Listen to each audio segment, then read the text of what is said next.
So here we are at day two. Day two is centered around what? What's day two centered around, Greg? Execution. Execution, man. Yeah. Today's centered around hot seats, specifically inside of the conversation of business. So you guys had some homework last night to stack out and get clarity around what you need to walk out of here today with inside of the game of business. Who got their homework done by a raise of hands? Okay. All right, those of you guys that didn't, you may have a chance. You may have a chance to get your homework done around your hot seat inside of business. Second piece here was there was another piece of homework. What was the second piece of homework, Scott? It was a gratitude stack to the queen. Yeah. So who got their gratitude stack to the queen done?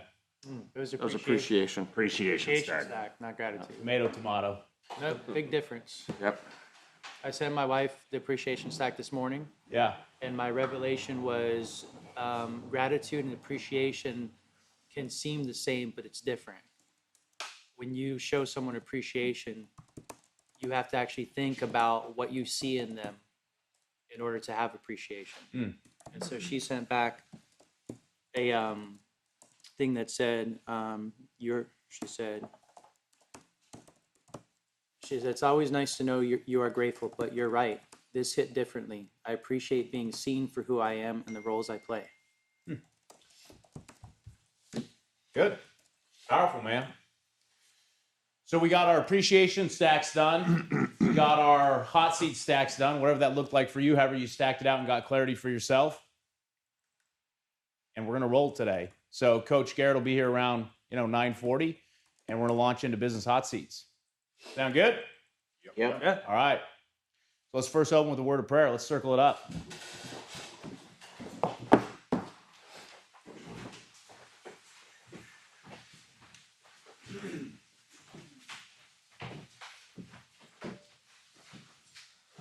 Hans, you ready for this? Not yet. I'll tell you. Okay. Not there. No problem. Eleazar.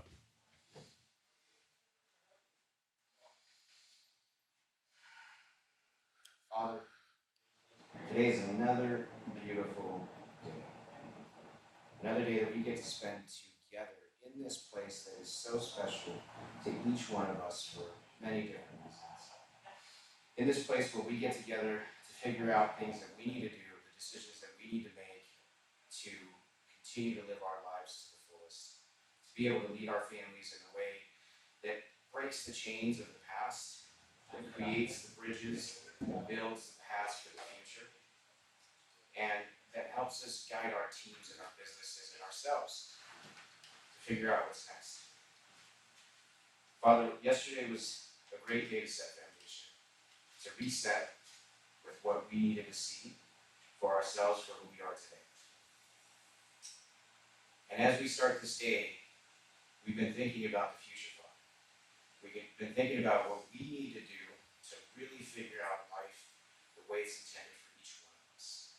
And today, as we take on tactical moves that we need to make to be able to take these next 30 days and go hard daily, to not quit, to continue to push forward even when things get tough, I ask that you give each one of these men, including myself, the strength to continue to push forward. Father, thank you for the gifts that you give us each and every day, the gift of life, the gift of love, the gift of receiving everything that crosses our path.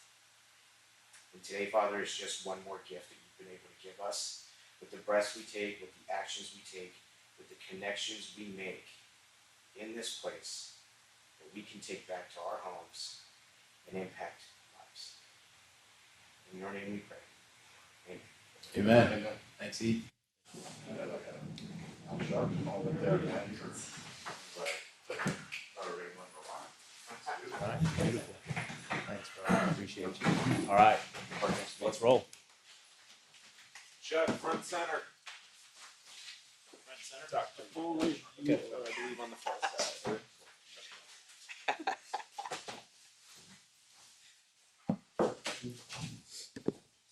Chuck, Dr. Boyd, what time do we start? Why are you late? Why are you late? left the hotel too late.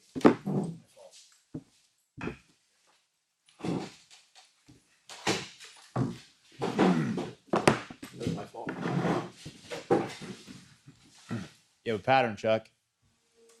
What's your pattern? I'm late.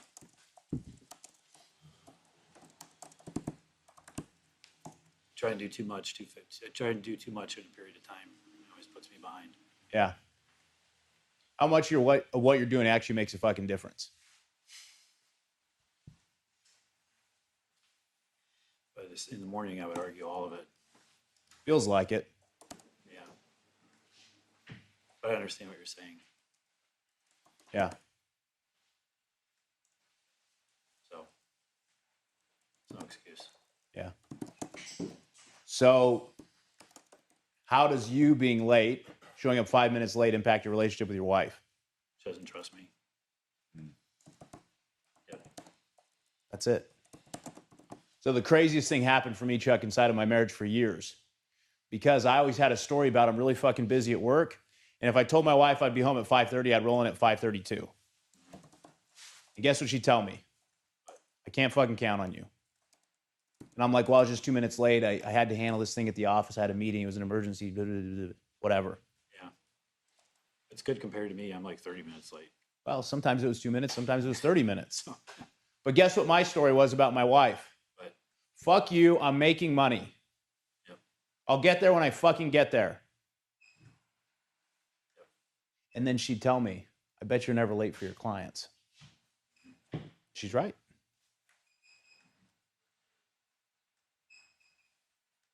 you're right. What do you need to do, Chuck? I need to be on time. Be on time for who? Myself, Yeah. Who else? my wife, Yeah. people on my team, and people that care about me Yeah. so that they can trust me. Yeah. I know you care. No question about that. I know you're committed. Yep. Yeah. So here's the craziest thing. Inside of the conversation of balance, it's rarely the big fucking home runs that actually make a difference, right? It's rarely the big trip that actually really provides a deposit into my woman's world or into your woman's world that actually makes a fucking difference. What is it that actually makes a difference for the people in our lives inside of the game of partner and posterity? Michael, what is it? For me, it's consistency, continually showing up and doing exactly what I have said that I was going to do. It's crazy because it's not anything fancy, is it, Michael? No. If it's one day night a week, it's one fucking date night a week that happens every fucking week. If it's we're gonna have dinner at this time these days, then it's that every fucking time. That's all it is. It's not something fancy. My wife, it's not necessarily the jewelry or the bags or the trips or anything like that. It's just consistency. So I'm gonna give you guys 5 minutes here because what's crazy is we're rolling into the holidays. We got 5 weeks left technically in the year, like 5 working weeks actually. We got Christmas, we got Thanksgiving, which for me, it's a lot of family time, but it's not really connection time for my wife and I. It's my wife and I pouring into the kids and pouring into the family, right? So I'm going to give you guys 5 minutes here to pause and reflect. What is the one habit you need to bake in this next 30 days inside of the game of balance, but specifically your partner? What's the one habit you need to bake in? Not asking you to like take her on a fancy fucking trip or stand on your head or do something crazy. But what is the one habit you need to bake in that you know and she knows she can consistently rely on? Clear? Clear. All right, 5 minutes on the clock, Cameron.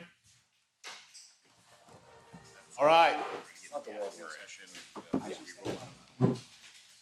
So let's hear some shares. What's the one habit you're going to bake in the next 30 days inside of the game of balance? Dave Malat.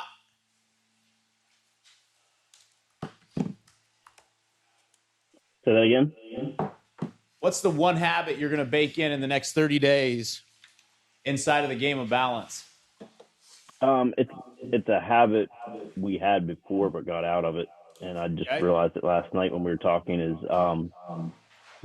5 nights a week, spend 20 minutes, 30 minutes in the hot tub together. Nice. You can consistently do that. Yep, we did for a long time, and then got derailed. How to get derailed? I'm not even sure. I kind of, whenever we were talking about this last night, and Nick was saying it sometimes can be the simple things. We weren't purposely really doing it. We just were. And then I guess I don't know what happened. It was probably about a month or so ago. I think probably, now I'm thinking about it, it's probably when we started like traveling a little bit more and got out of the habit. So, Yeah. And the crazy thing is sometimes you get kind of lazy inside of leading your woman. And so it's Yeah. like, well, like you kind of forget about it. You get busy with other stuff. And then what she's waiting for the whole time, Dave, is for you just to fucking lead and say, we doing the hot tub thing or not? yeah. Let's go. Yep. Yeah. Like that. So when do you start? We started last night. Beautiful. You clap. Boom. Phil. Mine is to do an act of kindness for my wife. What does that mean? Well, it's her love language, and she has shown the most appreciation for me when I do something for her. Uh-huh. So anything from getting her oil changed to So like an act of service, maybe? Yeah, yeah, Okay. yeah. I'm just So- trying to understand what you're saying. ton of opportunities moving into our new house. There's a ton of shit to do. Yeah. So, but I was telling Greg, it's more about me because we both kind of have our own kind of agendas with the fixing up in the new house. Totally. So I need to help her out with some of her things. Act of kindness. So how frequent? Because the key here is habits. Like I've watched this over and over with men that say, I'm going to do an act of kindness. Yeah, I mean, And then it's like, cool. Like I did one 6 months ago. yeah. How often? There's enough that it can be daily. I mean, it can be little things like changing a light bulb. Yeah. We've got a lot of little stuff like that. So Phil, have you spent any time in the reasoning of why she picks the projects she does in the new house? Matt and I were actually having this conversation while we were picking up coffee this morning. Do you know why she does this?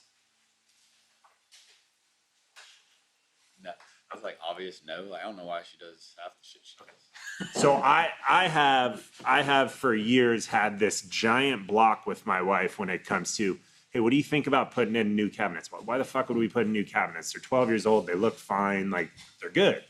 She's just trying to run up ways to spend money. Like, fuck it, no. And then projects would always become more expensive, more time consuming. And coming from the real estate world, I was like, I'd always be pissed at her that I knew it was going to happen that way.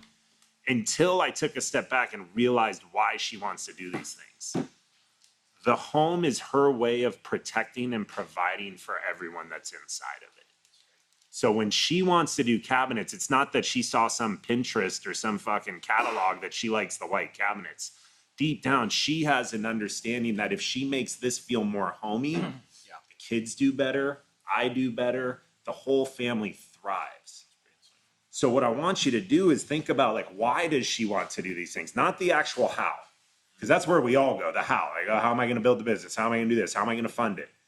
What is the why underneath?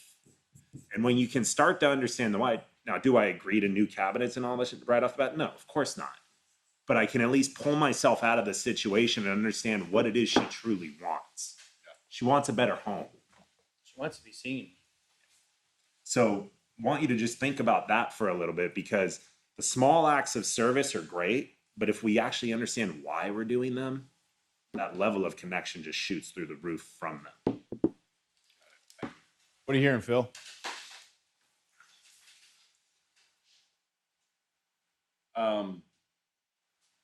Even if it's intentional, it still can't be a box check. I mean, it has to be relevant to her, not me. Yeah. Because your woman will cut right through that. She can feel it. This is just Phil checking a box. Just sending another fucking ballot. Instead of like, oh, this is actually Phil doing an act of service and he cares about me. Yeah. Good. Hans, what's the habit you got to bake in your marriage, man? I have to be accountable for the little things. One of the things that I realized is I'm great with accountability on the big significant stuff, probably Okay. like most of us. Yeah. But for the little details like fixing the cabinet drawer, or fixing a window, or maybe a quick errand, those little things that seem minute in comparison to the weight and stress of being the entrepreneur and the provider and everything else. Yeah. My accountability for little things absolutely fucking sucks. Yeah. And it's recognizing that in her feminine mind, that little thing actually becomes a result or triggers that butterfly effect that starts building up every little thing as a barrier in the way that she interacts with the kids on a short day, or if she's tired, or if she has a migraine. So my habit has to kick in. I have to thank Johnny for it because he pushed me on it, which is those little things I have to actually schedule, drop into Outlook right away when it comes up.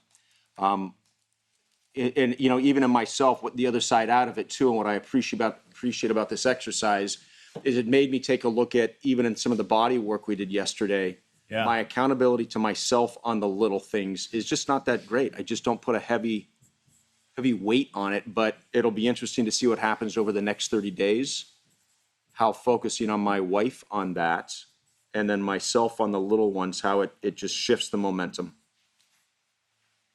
Look, man, every single one of your women is watching for the fracture.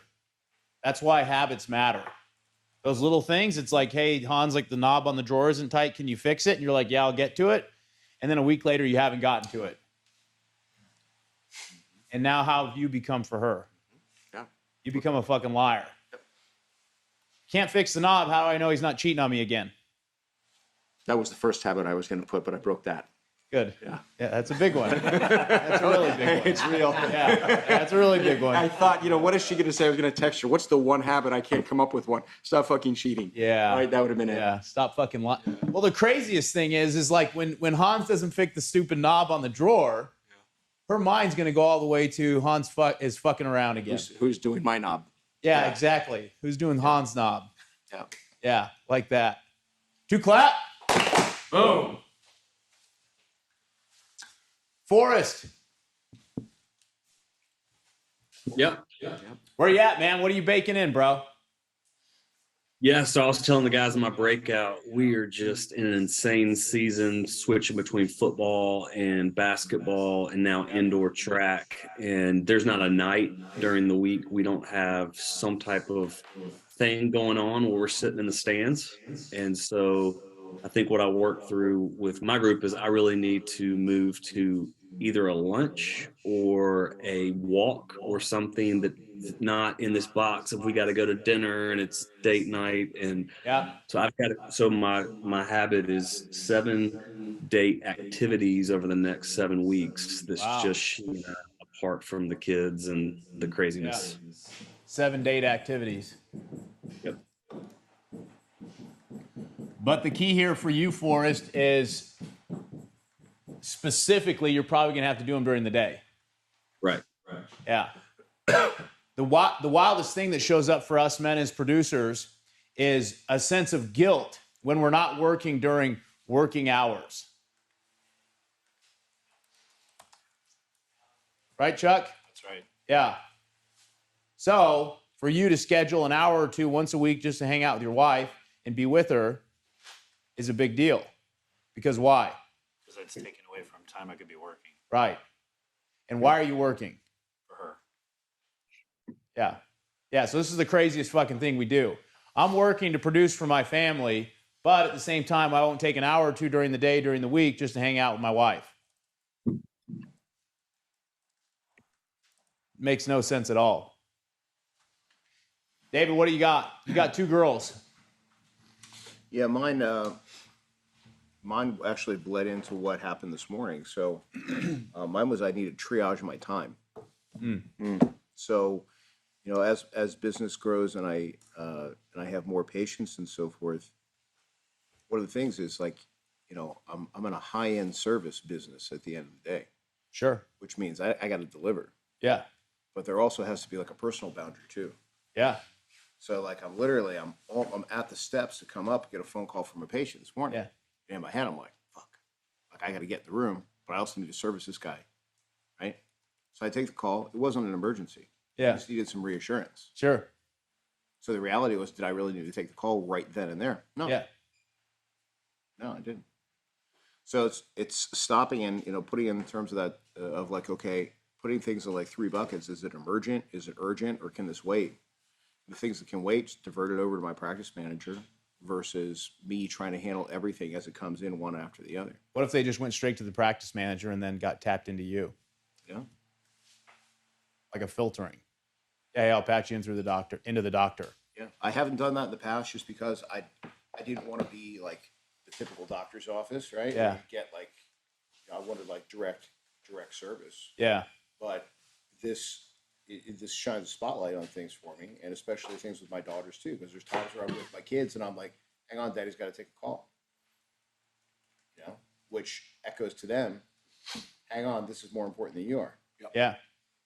I used to do the same shit all the time. I had an emergency service business, 24 hours a day. Not answering a call could cost us 10, 15 grand, sometimes more, 150 grand. Didn't know what was coming in. And I had the same stories too, the same bullshit. So But what in real estate, same. real estate, same thing. If I don't answer the call, I may lose the listing. Yeah. So I just had people on my team that took the calls. They can deal with it, not me. So what do you got to bake in, David, to make sure your daughters are taken care of? I need to redo a process here. That's what I'm saying. Yeah. What do you mean by redo a process? Like as you said, Yeah. you know, what would that look like for me to have my team kind of filter calls, and then if it does come through to me, then I already know. Okay, Yeah. if it's coming to me right now, this means it's something I got to handle, and I need to step away. So you're gonna like bake that in right now, like the next couple days. Yeah. So does that take care of the habit you need to bake in with your daughters? It's a big step forward with it. Okay, so you can actually be present with them. Yeah. Yeah. Because Chuck, it's not the amount of time that matters. What is it? It's the quality of time. Right. That's the most mind-bending thing is like my wife would keep complaining like you're not around or we don't get much time together. And I'm like, woman, like, I'm home. It didn't fucking matter. What she wanted was she just wanted time with us. Focus, just quality time. Yeah. Dan, what's coming up for you outside of this conversation of habits and your partner? So I titled it "Let It Be," and the Queen's asked me about 1,000 times, and I've ignored the request that when she shows up in crazy train mode, like my new habit is, I'll just let it be, and I've got to quit trying to interject my thoughts. And what I think she should be doing, just let her go on her journey and just stand there and get on board with her journey. What do you mean by crazy train mode? I'd say the way she delivers, she floods me. Like when she does communicate, it's too much. I get flooded after about 3 or 4 things, and she'll literally bounce into several conversations at once. And I'm like, you got to slow down. And then she says, why are you trying to filter me? I'm like, I'm trying to understand what you're saying. So I've got to develop the habit of just stand there and just let it be, and let the crazy train go and get on board with it, and then figure out, once she knows that I'm hearing her, let her come back to me and determine whether or not that made her feel better or she actually wants to talk about it. Because I keep making the mistake that she actually wants to talk about it. And I think what she really wants to do is just like, can you take this and do something with it? And I haven't done. I'm only trying to fix it. And she just wants to be heard. And I'm horrible at just listening to her. Totally got it. So what habit are you going to bake in, though, like consistently and reliably? Don't react to anything she's saying. You think that's going to work? That's not a habit. For about a week. It's a defense mechanism. Yeah. Okay, the habit would be then ask her at the end of the streaming thoughts, ask her, do you want to talk about this? The habit would be, do you want to talk about it, or do you feel better? I'm trying to acknowledge what she's doing without understanding what she wants from me.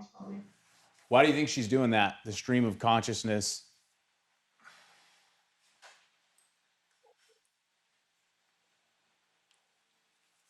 It's so foreign to me because that's not the way I communicate. I don't know for sure.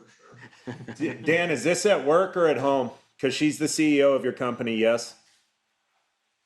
Yeah, so she's the CEO, but it's mostly at home. When she comes home, she wants to like drop it at my feet so she can go sleep in peace. Oh, there you go. Sounds like you got something lined up. She needs like a debrief at the end of the day just to unload and just have you listen. So a daily debrief is the new habit. That's what you just said. Okay. That's Right hold her on. Space. Yeah, just give her space to talk it out and just listen to her. No fixing it, just fucking listen to her. When are you going to start?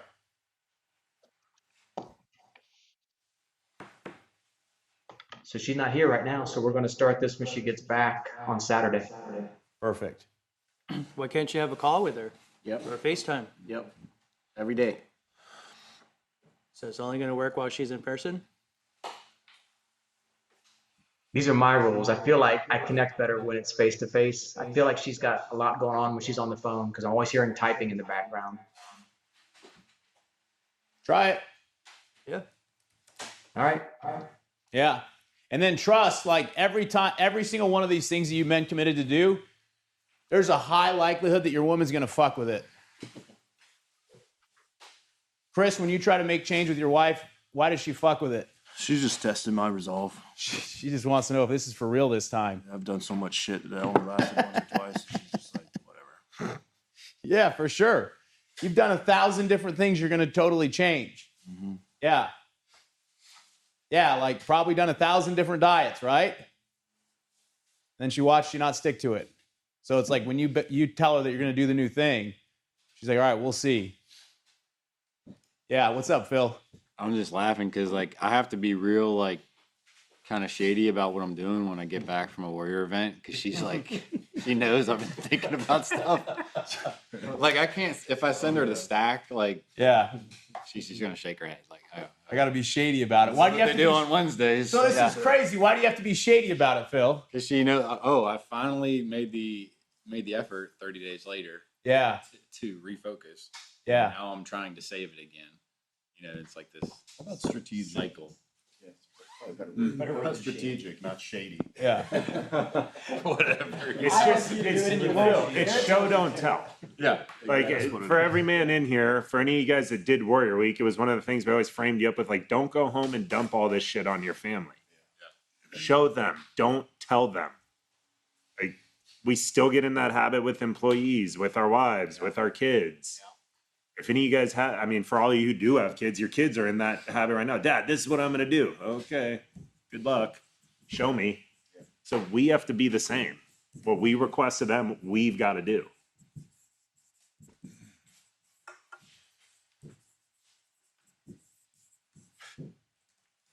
All right.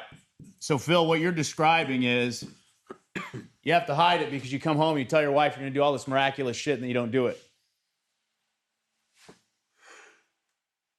In essence? No, it's not even the telling part because I don't do the telling part anymore. Okay.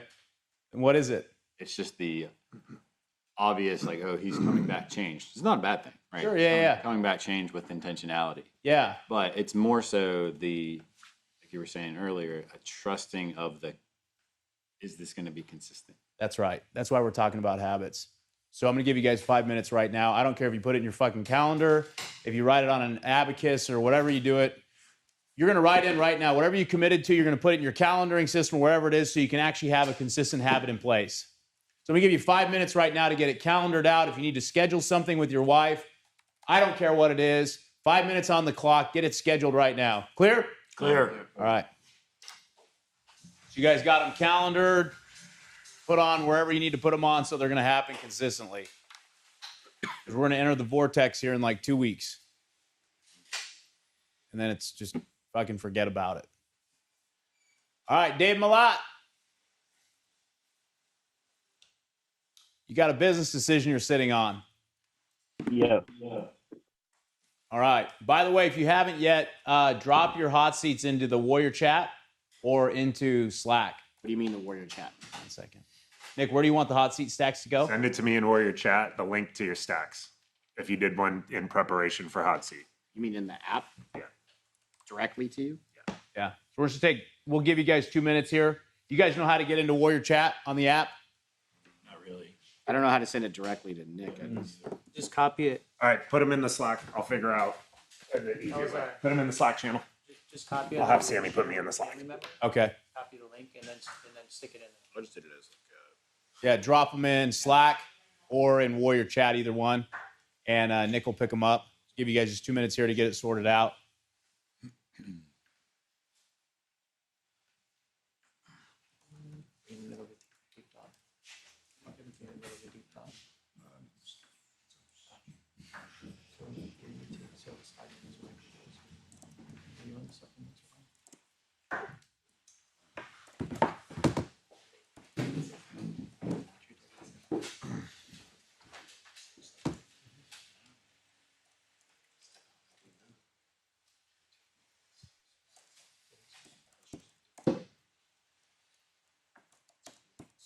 Was it not done? You guys get them in? Not yet.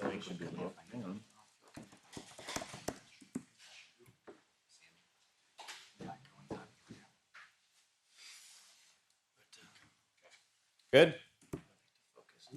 You guys get them in? Yeah. Did it. App was messed up, had to delete, re-download. It's not there. Oh, So just do it in Slack. No, I mean like this. The stack is not saved. Oh, Nick, are you in Slack? I'm getting put in right now Into the community, the King's Council. into the King's Council one. Yeah, into your guys' Slack channel. So mine's already in the Warrior King's Council. Oh, cool. Yeah, you can drop it in the Warrior Kings Council channel. Yeah. Yeah. You want me to go through and do it again? Like I remember Sure. majority of what it was. Yeah. King's Council then? Kings Council, Slack. Yeah, the communication channel in there. So this link, gotcha. Yeah. Yeah. This one? No. This is this. All right, Dave. Yep. What do you got? What's happening? So my business partner and I were approached about potentially buying out an insurance company, and he mainly does homeowners insurance and auto. So it's an opportunity for us not just to get a second income stream, but to get his 25 plus years of database to be able to use for our mortgage back and share leads back and forth between the two. His goal is to retire in 4 to 5 years, so we basically have him for 4 to 5 years to train someone new to manage and run it. Our goal is just to be the owners and help market it.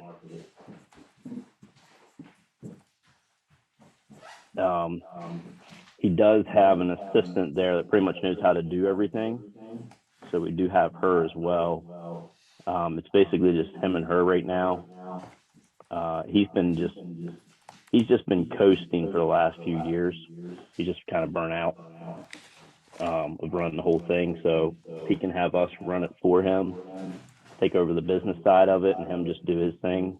He's going to be happy with that. My questions are, I've never done anything like this before. So for one, I want to make sure we ask him all the questions we need to ask him. And two, how we should structure that with him staying on board, to make sure we're protected and, to make sure it's obviously fair to him too. So, all right, go ahead. So one is what questions to ask him. I know the basics of what I need to get from him, but I just want to make sure I'm asking all the right questions. And then two is how to structure. It's just home and auto? He can do basically.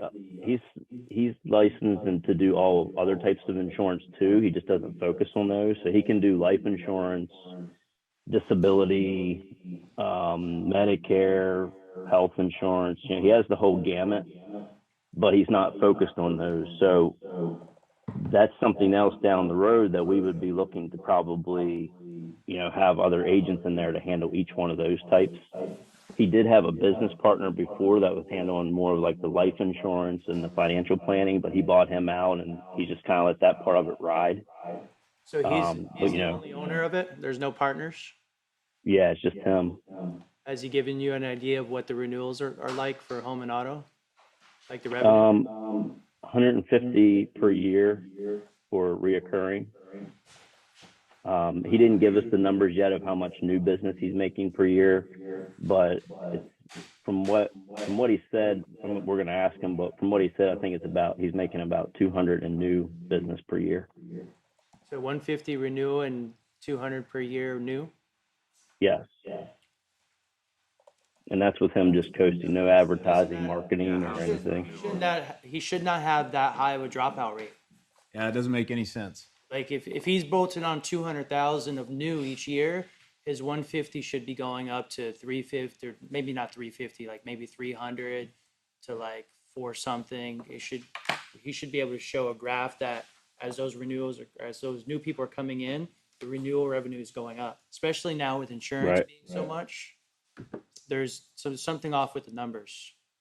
Okay. Yeah, we didn't get the numbers from him yet. We were just having a conversation with him at a party, and this is just basically what he was telling us off the cuff.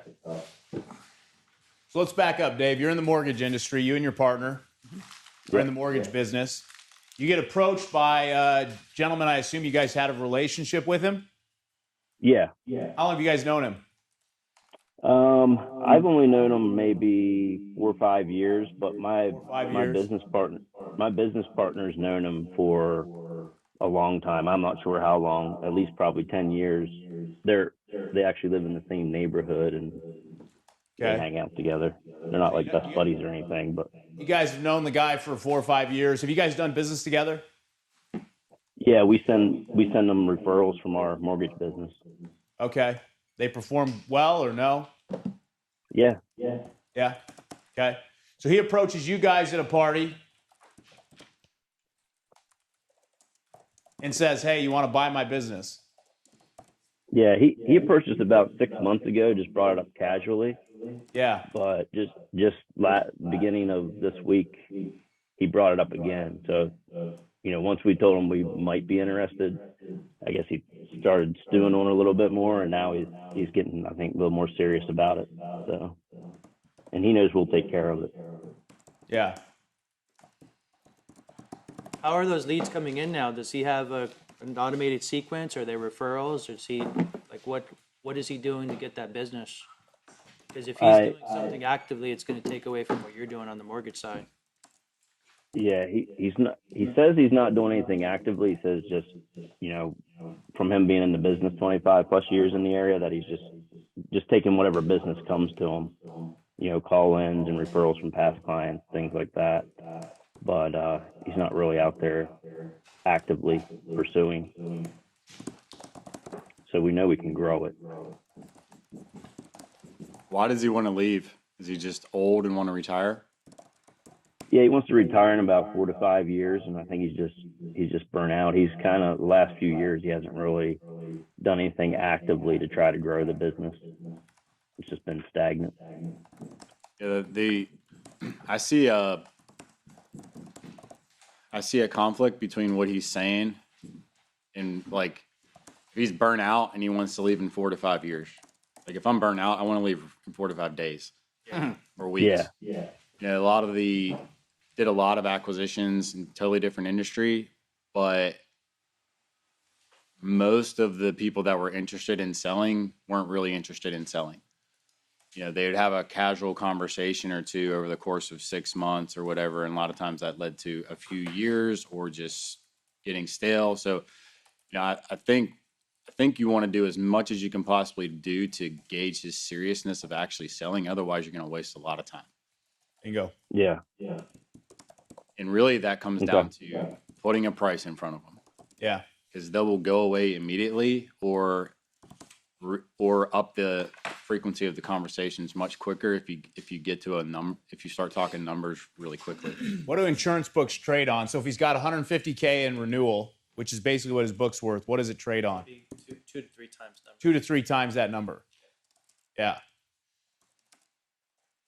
So the craziest thing, Dave, when people are getting ready to retire, how do you think they value their business? How do you think they value their business when they're trying to retire, Dave? They don't really care about it. They just want to move on. No, wrong. This is his I biggest need this worth much to lot. retire, so this is how much my fucking business is worth.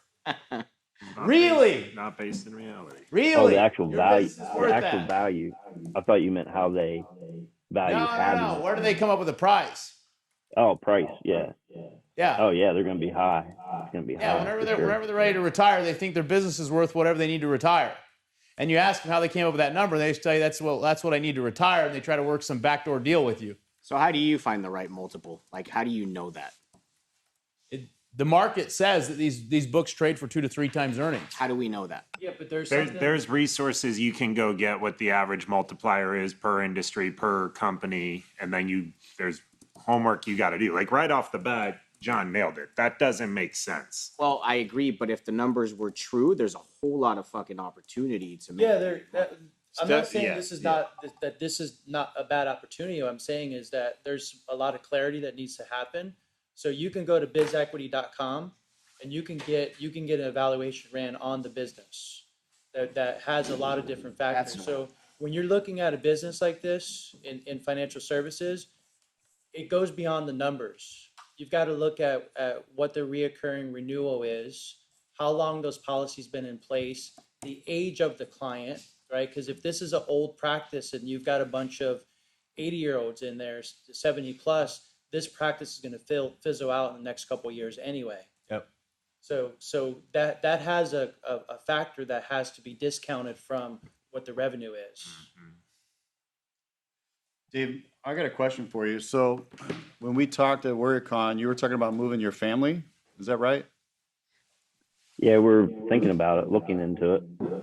Okay. How is that going to affect you acquiring a new business and making transition? Yeah, it's definitely something I need to think about.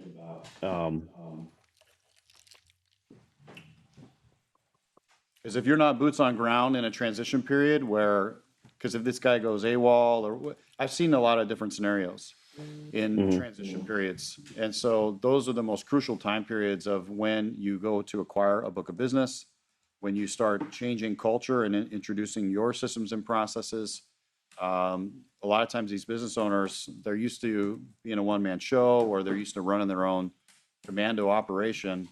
And when you start to put some pressure on them, they start acting strange. Gotcha. If he's going to be involved, you're likely going to want to be there for that transition. Once it's settled out, maybe in 90 days, 120 days, or whatever that looks like, that's a different story. But I would back up as to the why you want to acquire this business. Right. What's the purpose? What does this feed for you? What does this feed for your partner? What does it feed for you, Dave? I mean, one thing is it's a second, income stream, but for two, it's a good opportunity for us to, like I said, share databases and leads between our business and that business, our mortgage business and the insurance business, to be able to. Yeah, but you could do that by setting up a partnership agreement with him, where you have access to his database. You don't have to buy the business for that. Dave, Right. when you say income stream, is this a move you're looking to make for fear of scarcity? What's coming with the real estate market? No, like I said, we were looking at it before things started to decline. We talked to them about it before. We're just trying to look at strategic ways to be able to, like I said, build this book of businesses between the two businesses and have like a full line of services that we can have income streams on and not just one. Chuck? So one thing I would add, I totally agree with what Matt said. And one thing I would add is that a lot of times I see people get fixated on one idea. Yeah. Somebody came to me, is this idea, so then I perseverate on, is this a good idea, is this not a good idea? And what Matt said I really like is, I think, Dave, you gotta get really clear about what it is you want. Put the business to the side, because there's infinite ways to get a second income. Literally infinite. So if you're looking at strategically, if I start setting up insurance businesses that do home insurance, I could see that being a great dovetail with the mortgage business, and that's great. If I'm going to do that, I'm not going to go to the first Tom, Dick, and Harry that comes to me asking me to buy his business. I'm going to go out, I'm going to start scanning multiple businesses and I'm gonna make them compete against each other, and I'm gonna find the best of that group. Because it's not about him, it's about you, and it's about placing your capital into the best opportunity for what you want, not what his fucking business is. Mm-hmm. I see this all the time. People get perseverated. I have to figure out how I'm gonna make this deal work with this person. Create competition and get 5 deals and go with the best one of the 5, not that one. Because then you're attached to it. Whenever you become emotionally or psychologically attached to an idea, it's fucking dangerous. Which is where traders lose. Exactly. Yeah. So, Dave, what do you actually want? Well, I think we want to build, like I said, we want to build a revenue or a stream of services from start to finish that. Hold on, back We up can- though. It's not about that. It's about what is best for you and your family and the direction you're going and where God's calling you to. So take it a step back. It's not about the business right now. Think about you and your family and what you want.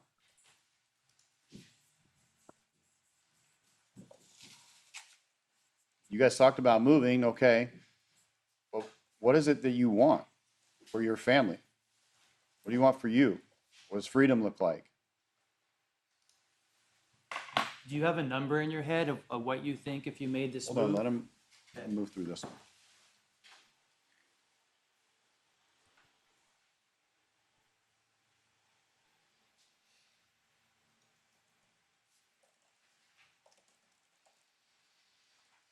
Yeah, I guess what I'm looking for in the end is to have, I mean, I've kind of getting the mortgage business to this point, but to have the income streams to where I'm more hands off to focus on the things I do want to do, to focus on service and those type of things.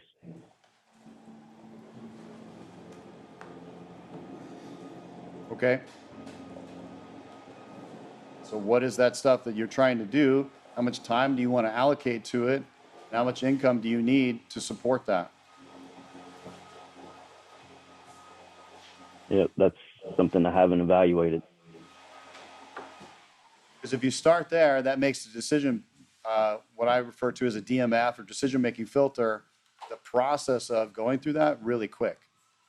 Because you can Yeah. save yourself a lot of time, a lot of headache, a lot of conversation by being clear on this front. And then you can look at this from an outside perspective and say, okay, yay or nay. Is it a hell yes or a no? I'm moving on. Yep. This is challenging. What I see is this is challenging not because it's a shiny thing per se. I mean, it's shiny in one aspect, but it's a very complementary business to what you do. So it's like, oh shit, this makes sense. But what Matt's saying is, you've already got this agenda, this personal agenda that's what you and your wife are trying to do, and what that really looks like. And you need to be careful, we all do, with Don't worry about it. with distraction, with good opportunities that are actually distractions. Mm-hmm. Because they could be pushing us like, oh, well, I'll go deal with this for the next 4 months and put off this other thing that I've been working on that I haven't really taken across the finish line or fully put in play yet. So it's tough. Hey, Dave, I'm in the mortgage business too. And the only thing that's coming to me right now is you may be operating with a false premise that there's going to be an opportunity to work this database of insurance clients into the mortgage business or advance. We are a branch of Mutual of Omaha, and they have an existing insurance company that's very trusted. And we're the mortgage, Mutual of Omaha Mortgage. And you would think that there would be a hand-in-glove relationship. We cannot get our message across to the insurance agents. And there's resistance constantly. One of the oldest, most established insurance companies, we can't cross-sell. And you also got licensing to deal with. And there's a lot of things that you may be operating on when you're trying to make the decision. Screw the numbers for a second. Can you comfortably merge insurance and mortgage together and still manage the RESPA and all of these things that you got to be aware of for cross-selling? It's like you may be walking into a hornet's nest thinking that, oh, we can work this client base because that's a natural evolution when they go from insurance products to mortgages and then mortgages back to additional insurance products. For me, the false premise would be that you're getting a database that has a problem that you can fix. And that scares me if you're going to invest money in something where we can't get our own internal people to work together with mortgages and insurance. And this is a huge organization. Dave, what are you hearing? I need to back up and really evaluate what I do want and what is that magic number. And if this is needed to meet that number. So Also, you want a hands-off income stream is what you've said so far, right? yeah, I mean, it's not gonna be fully hands off, but yeah. Okay. Hands-off income stream is what you said you wanted so far. Is that what you actually want?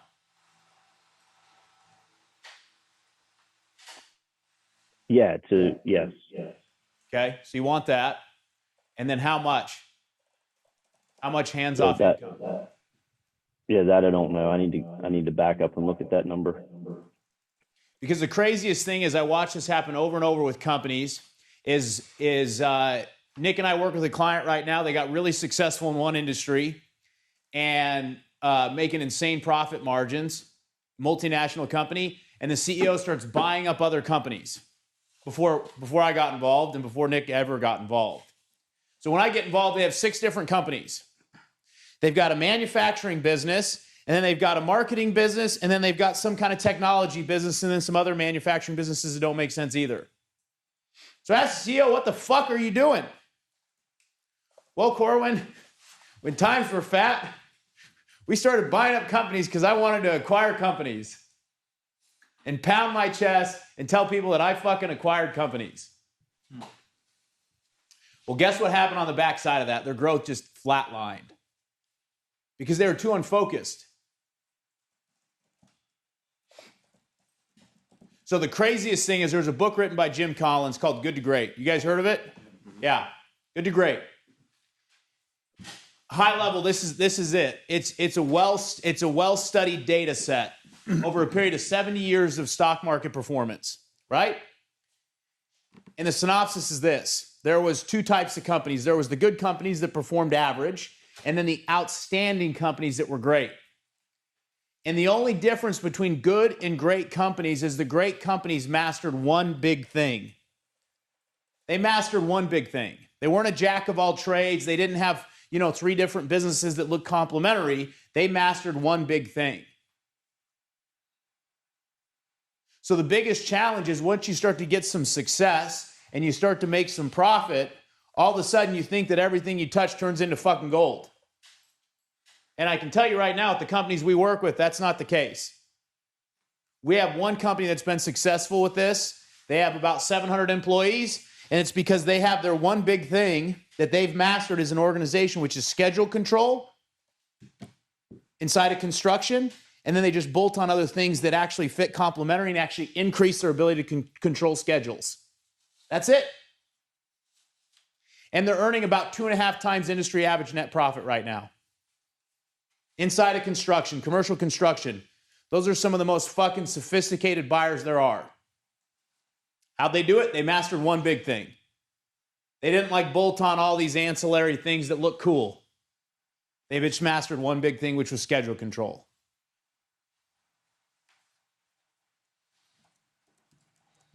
Dave, what are you hearing? Corwin? Yeah. Hey, real quick, Dave, I just wanted to add on perfect timing, Corwin, on saying that on Good to Great. I don't have experience in PNC, but I have a good friend that does, and he runs a PNC agency. You're welcome to visit with him if you'd like. His name's Darren Miller. He's a good friend of mine. He was cousins to my partner that died in that plane crash. But I don't know, I don't believe there's anything passive at all about owning a PNC agency. In my mind, you would buy the agency, you would take it on, you'd make it your baby. That sucker's gonna produce at a high level because you're making it produce at a high level. Then and only then, maybe you could put in some systems and processes to allow someone else to help take over and do some other things. But that would be my encouragement and advice for you. Don't take it on unless you're gonna make it your baby and this sucker's gonna work, burn the bridges, the ships, burn them behind you and make this sucker take off. I think it's a great business. I know it's very heavily service oriented from my experience of talking with Darren Miller, but that's my take on it. Yeah, it's like this. My marriage isn't going great right now, so I'm going to go fuck another woman. And that one's going to go really good because I'm just going to go into a different marriage and all my problems will be fixed, right, Phil? Doesn't work, does it? Nope. No. Like, the problems are probably different in the second marriage. I don't know a lot of details. But it's the same thing inside of companies is we think that if we just leave this one company and the next company, everything will be solved. And like, I'll just have this fucking ATM that pumps out cash and I don't have to do anything. Never happens that way, ever. Coach something like 64 companies closely in their leadership teams. And I watch them with these patterns, this kind of shit they've tried to do and it fails every time. So, Dave, the first question you have to ask is, what do you actually want? Because you also have this thing called, you want to start a coaching business with your wife, which sounds like that's actually what you're passionate about and what you feel called to do. So you can pour, I don't know, 300 or 400 grand into this insurance agency that's literally doing a nosedive like this. Or what do you actually want?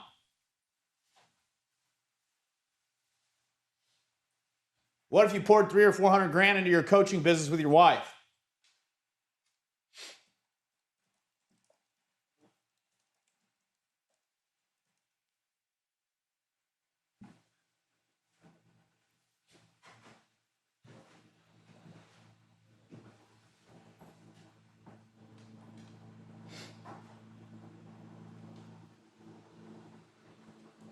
What are you hearing, Dave?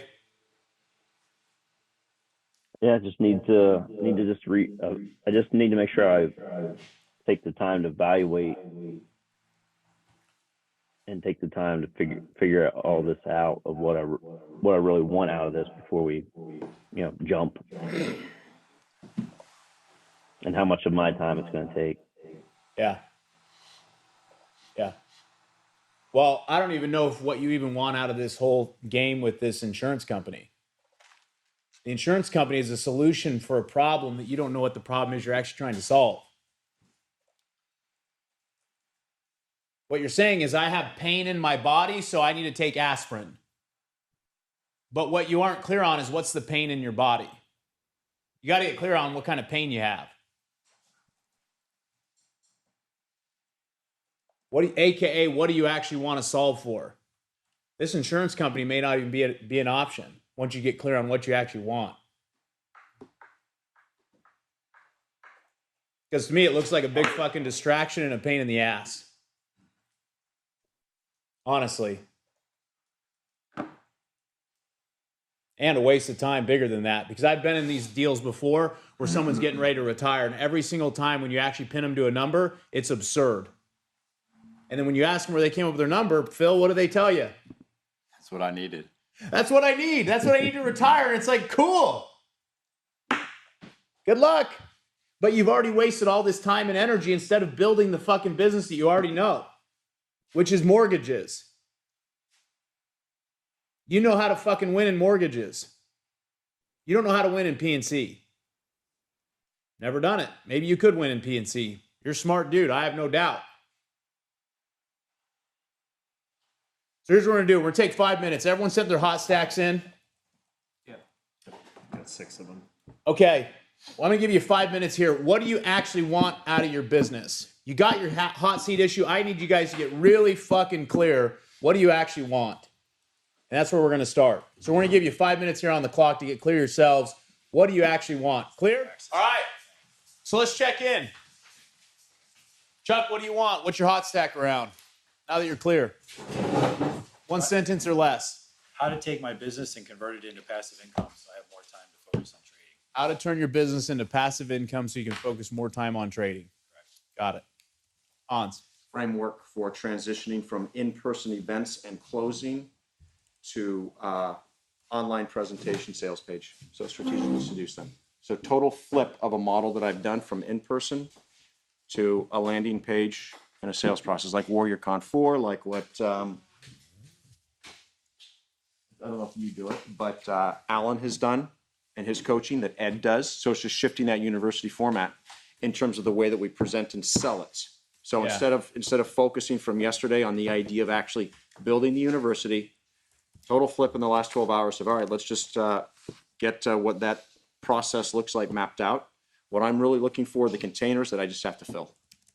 So say it one more time in one sentence. One sentence. The strategic seduction framework that I want to apply with hot leads, transitioning from an in-person sales model to a virtual sales model. Got it. Online. Okay, clear. Rojas. Marketing machines include lead sequencing in terms of how leads are processed and how they're nurtured. Yeah. Matt. Mine is how to design a program that fits my targets and allows me to be with family. Good. What are your targets? Well, that's for next year, but ultimately creating $1 million income. Got it. Okay. Bill. I want to work on creating an upsell sequence for my current clients. Upsell sequence for your current clients. So yesterday, you didn't like your current clients. I feel well. Oh. No, it's like it's a property management industry. Yeah. Scarcity minded. So you're not talking about property management people. They can be property managers if they want to be. Yeah. But your But- current clients are not scarcity minded clients. Some of them are, but there's people in there that Yeah. they can be in property management if they want that are not like that. Okay. So I want to target them, starting with the ones I already have. There's Yeah. opportunity there. I want that upsell sequence to be a standard thing that can apply to anybody that works with us. Okay. Upsell sequence to sell them what? The true CFO services. Because I've basically taken these property management clients and thrown them in an accounting box that I'm not really servicing. Because I've walked away from that because I don't like it. So you're like selling bookkeeping and accounting, but not CFO thing. Right. So now how do I convert those people that are only buying bookkeeping and accounting to buying CFO services, which is what you actually like? Got it. Okay. Greg. Getting affiliate referral partners in place to push for 200K a month by the end of the year. And you're at what right now? Right now, just subscriptions, 23. So you're 23 to 200 in 7 weeks. Yep. All right. It's like launching the fucking shuttle. Eleazar. You're talking about what do I want in the next 30 days? Or What do you want just for your out of my hot seat? business? Yeah, you're trying to figure out what do you actually want out of your hot seat? So What's your question? I'm creating an environment where failure is not an option for real estate agents. No matter what direction they want to go, we got you covered. Yep. For my hot seat, I need to attract a certain type of agent to what we offer. Okay. So how do I attract the right agents that will actually play in a failure is not an option model? Correct. Got it. Is this through an event? Yes. That's what your hot seat's For the attraction is through an event. Dr. It's Boyd. a recurring event. Dr. Boyd. I want 40 plus blind spot executive physicals, and for those folks to roll into my platinum patient program where I retain them In what time frame? 5 weeks. Oh, in the next 5 weeks, you want 40 plus. 40, yeah. How many do you have right now booked? Booked for the rest of the year. I have another 3 or 4. Okay, so you got a 37 gap. Mhm. So how do I close the gap on 37 Mhm. in the next 5 weeks? Got it. Clear. Forrest, what do you want? What's your hot seat? Well, I wasn't here last night, so I didn't do an official hot seat, but it's to launch a mastermind to one of my locations because I have an income gap of breaking $1 million on that gym. I want to help push it over. Say that. So at one of your locations, you're going to launch a mastermind, which is Yep. your already existing men's mastermind, but this gym's going to offer it now. Just to the males of that location. Yeah. Right. Clear. Okay. So your question is, how do I launch? Yep. Got it. Okay. Isom?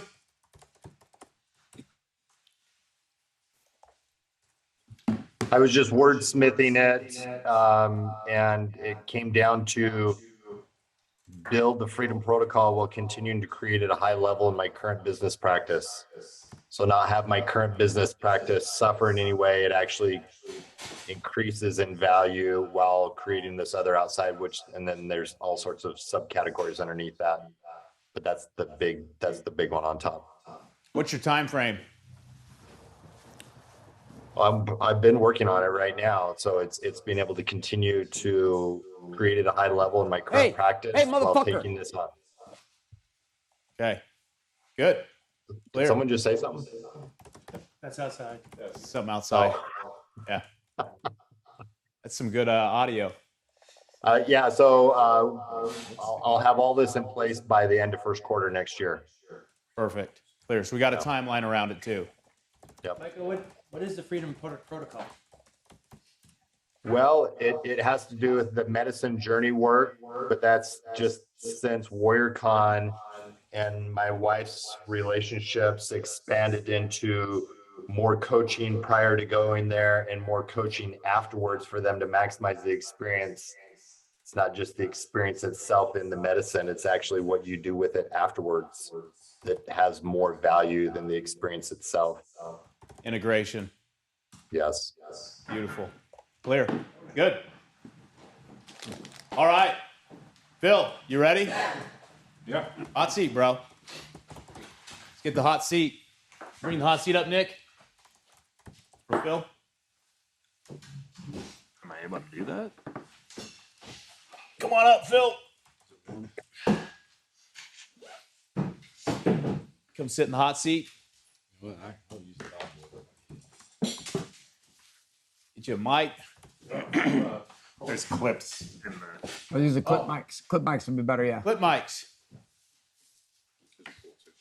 Look at this, dude. You just clip that right on your collar, man. These are legit. Pretty soon it'll be a brain implant. Trying to find a reason. We're getting there. All right, Phil. What do you got? Okay, so backstory, you guys know a lot of it, but been trying to get higher ticket clients, more revenue, better use of my time, generating more net income. So I've progressed this year to no more one-on-one CFO calls with those clients. That really hasn't been happening for about 18 months. I got a good high ticket offer this summer. That's great. It's going well. And the only time I'm spending with these property management clients is a monthly call that I do for about 90 minutes. So it's very serviceable for me. What I've also found is that my team has had to grow. They've had to develop, and they're doing pretty well. Their onboarding of new clients over the last few months has been a learning process for them. They're through it though. They should be able to bring on more clients. But we're not talking about bringing on 10, 20 clients here. We're talking about 3, 4, and 5 can be impactful. But I've got a base of clients, about a dozen right now, that are doing well, good profit margins, even though they're at that low dollar space. Basically accounting service. Part of me, I feel like there's a stewardship aspect of it that I need to have some offer to them that's available, but I want it to be serviceable for me. That's above this monthly call that I do. That's very group. It's not very intimate. I don't really necessarily like it. They do have needs. They do have desires and willingness, I believe, to spend more money, probably to get like a CFO type service, but maybe kind of a la carte, one time, once a year, or something like that, where they would be willing to pay $5,000, $15,000, potentially even some that would be willing to go, 60 to 75 for a more in one-on-one work with me throughout the year. So I want to be able to offer that to them. And what I want to talk through is the actual seduction sequence to actually do that. Because from a marketing perspective this year, what I've done is started to speak. I've started to post things online, social media, and things like that. There really hasn't been anything like intentional in terms of strategic seduction, what have you, to actually get them to buy something. And the monthly calls I've been doing, I get about 4 or 5 people, which is fine. I mean, that's 30 to 40% of my clients. So we're just talking through issues. We're not selling during that necessary. So why do you want to offer them CFO services, your existing clients? Well, I think it's valuable for them. I mean, I think when I say the word stewardship, I do think it's something that they need. Sure. You know, they don't necessarily know that they need it. Right. I don't feel like I need to shove it down your throat. Like, you need to subscribe to this thing monthly, and they're going, oh shit, like I can't double my price. Just like, I need to sell them on this. I need to, over time, consistently explain to them why they need this. So you want to know how to sell them on why they need CFO services? Yeah, partly, yeah. But Nick, I want to backtrack one step. How many clients can you take on with your current team for your $3,500 a month offer? We can take on probably, I would feel good about taking on 4 or 5 over the next 3 months. And that'll put you at how many total? About 16. We've got 3 right now that are in the process of moving out because they've sold or left. So when I hear you talk about the CFO consulting side, I want to understand how much of that is that's what Phil wants to do, because that speaks to Phil. It's less about the money. It's more about what Phil wants to do, which is fine. But let's use the premise we talked about yesterday of we've got to get out of this habit as warrior men of saying it's going to happen right now. This might be 12, 24, 36 months down the line. What if you just absolutely maxed out your $3,500 a month offer, and you had, because in your hot stack you put in, you're going to have $250,000 of profit and $462,000 of revenue as of right now. What if that company made 1.5 to 2 million a year and then gave you the space to actually go do your consulting?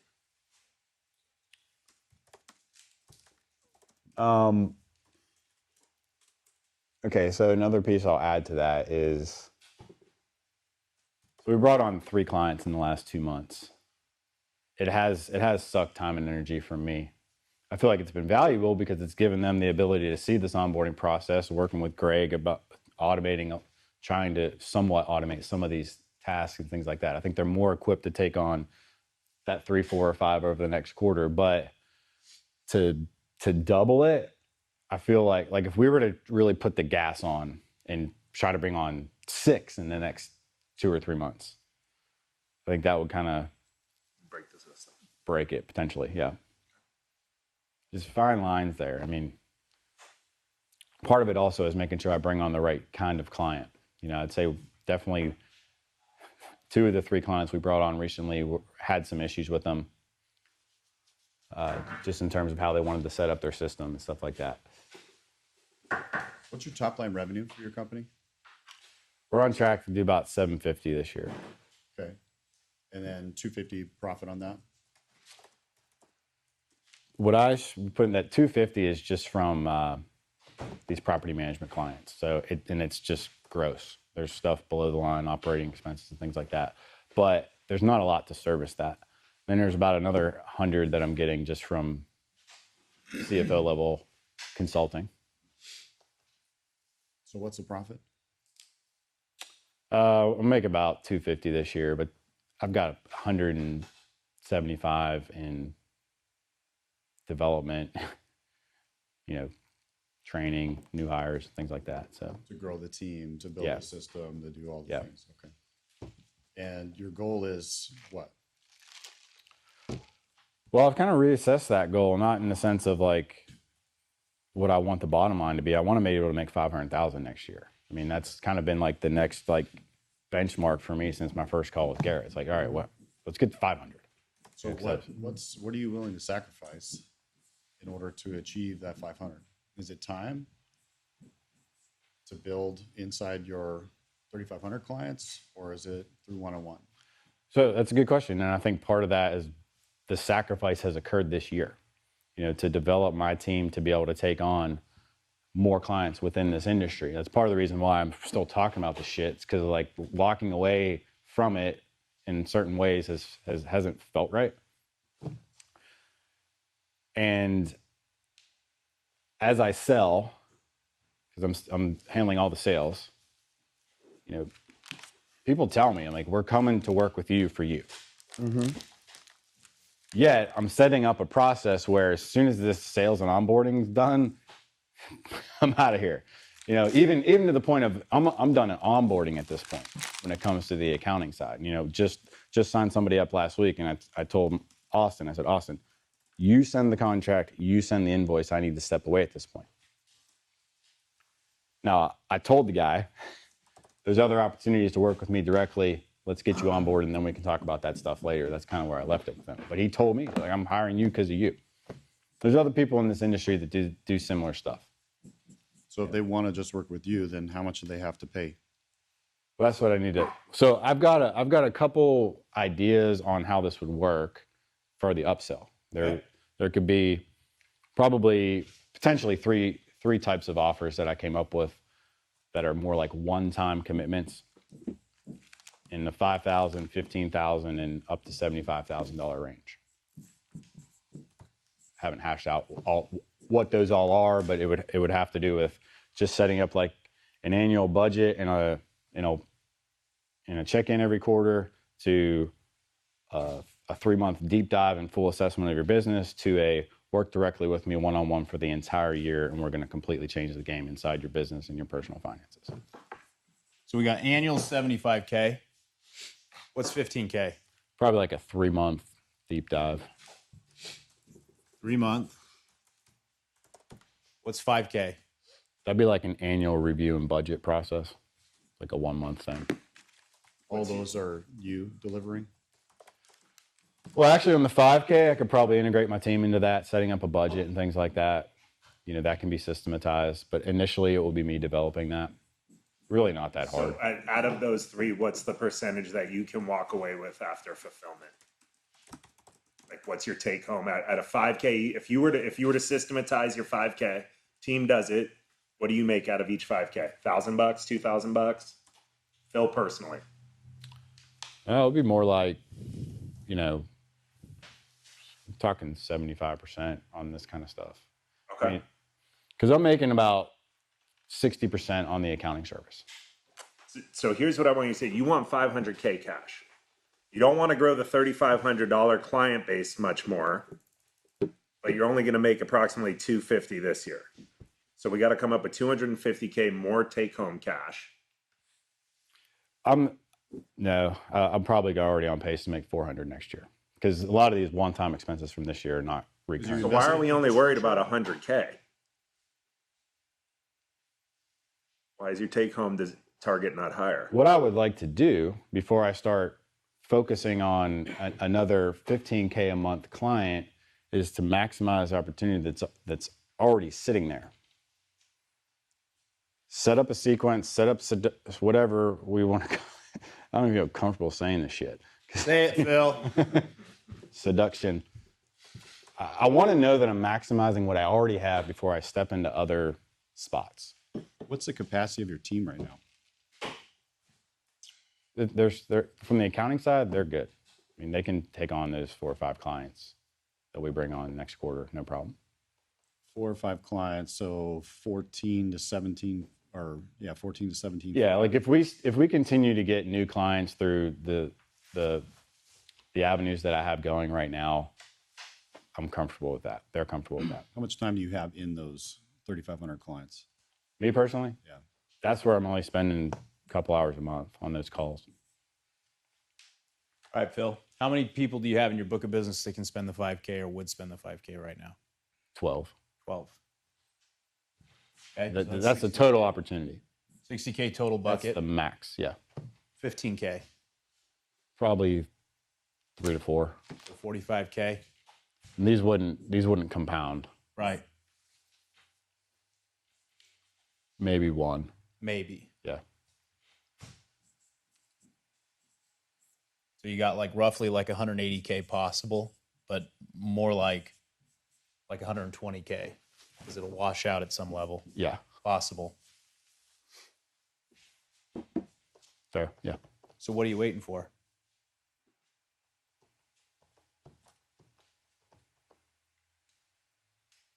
I mean, I like the idea.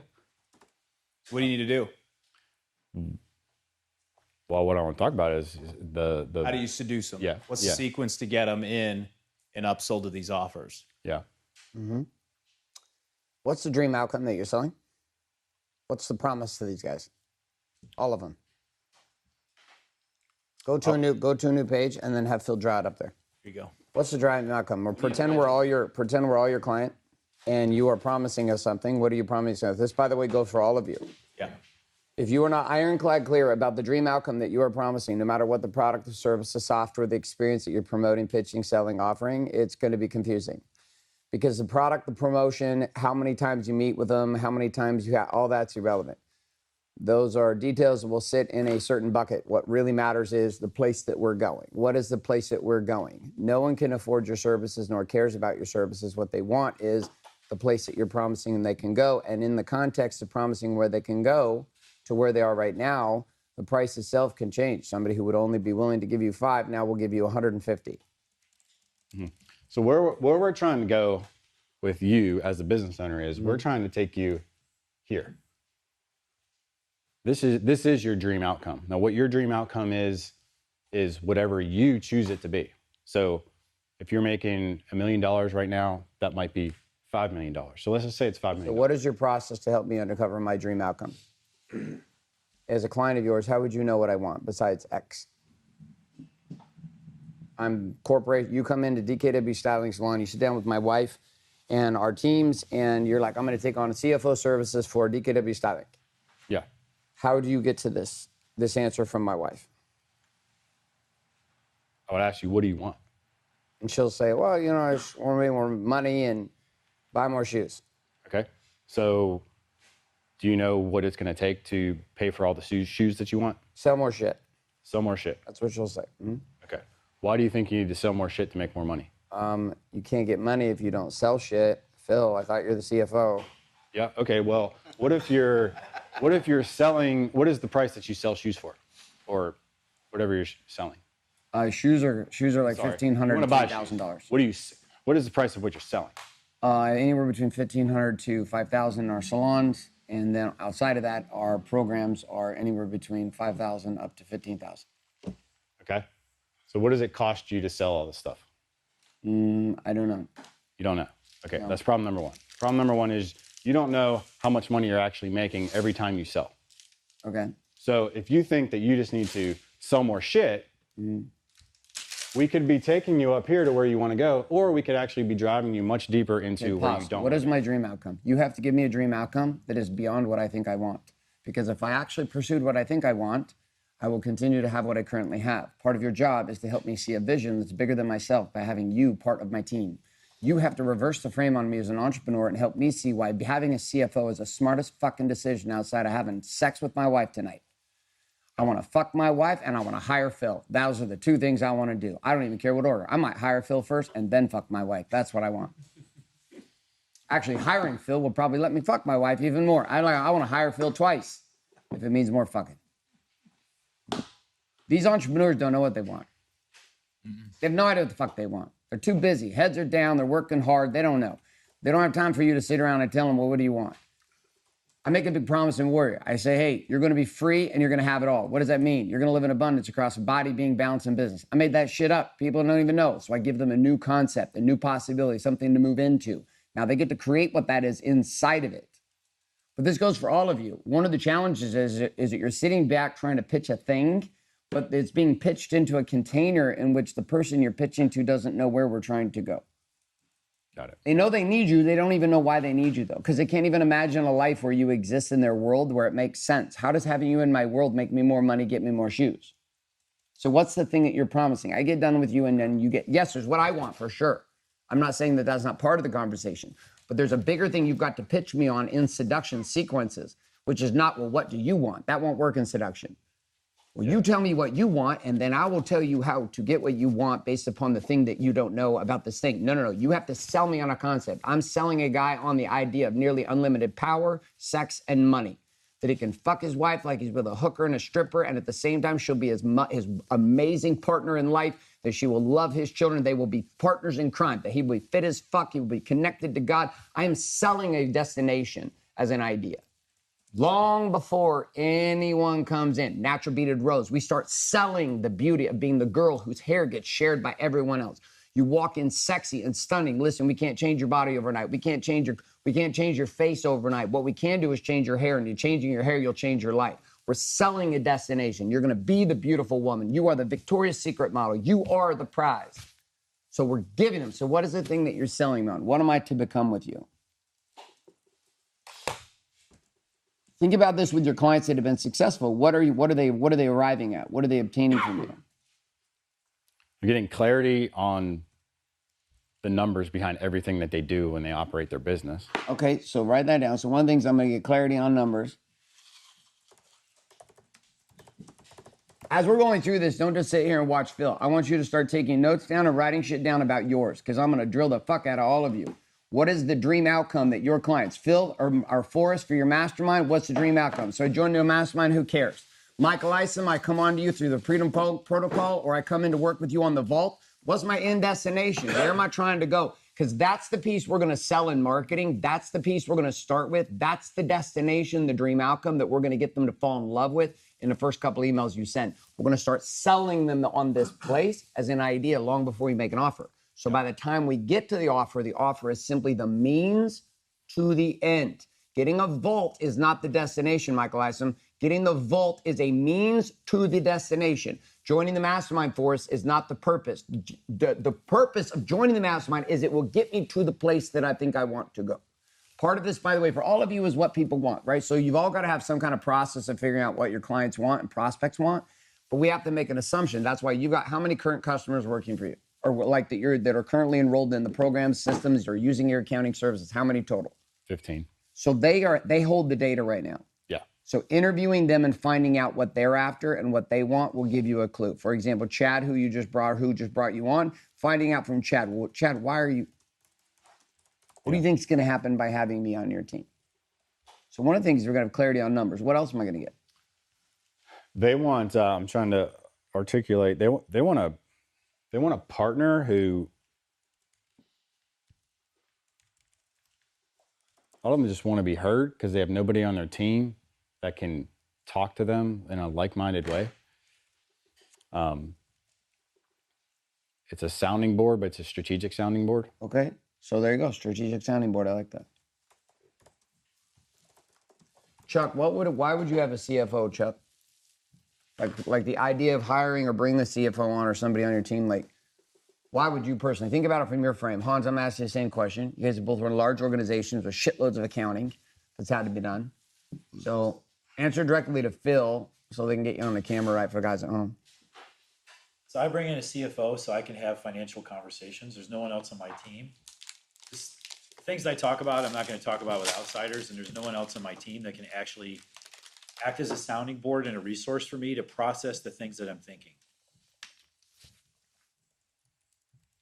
And if you're really good, you'll not only help me process what I'm thinking, but you're going to bring new ideas that I've never thought of. That's going to make the business far more effective. The CFO should be able to pay for their salary or their fees in multiples of what they save the business by their knowledge of how they manage the finances and structure. Yeah, good. Thanks. Hans, why? Phil, we brought you in, and the key thing was your perspective from an outside, because we were lost in our own walls, within our walls. We needed something from the outside to show what we didn't see and highlight the flaws in what we did see, and then be able to present a picture for us to make the decisions on. The biggest key point that you brought to us was the ability to provide a course, but ultimately the decision was based on us. But you provided the right information and guidance. You are a trusted confidant, in a sense, that keeps our sword sharp. Why do you have a CFO, Garrett? Good question. Why do we have a CFO, Corin? So we know where the fuck we are and where we're gonna be. Ultimately, the game is we don't want to run out of cash. That's exactly what I was gonna say. Cash flow management is the most critical aspect of a business. It's like we're playing Monopoly. We run out of cash, it's fucking game over. Reset. So there's an underlying pain that sits in the back of an entrepreneur's mind, which is constant, which is I don't know what the fucking numbers are for real. I don't know if I can trust the numbers for real. I hope that the numbers will work out. And this, by the way, this is not just the case with $10 million a year businesses. This is the case with $2 million a year and $100 million a year. David's feeling the same thing here. Yeah. He's hitting you with a wave there. I was like, oh, I thought I was alone there. Well,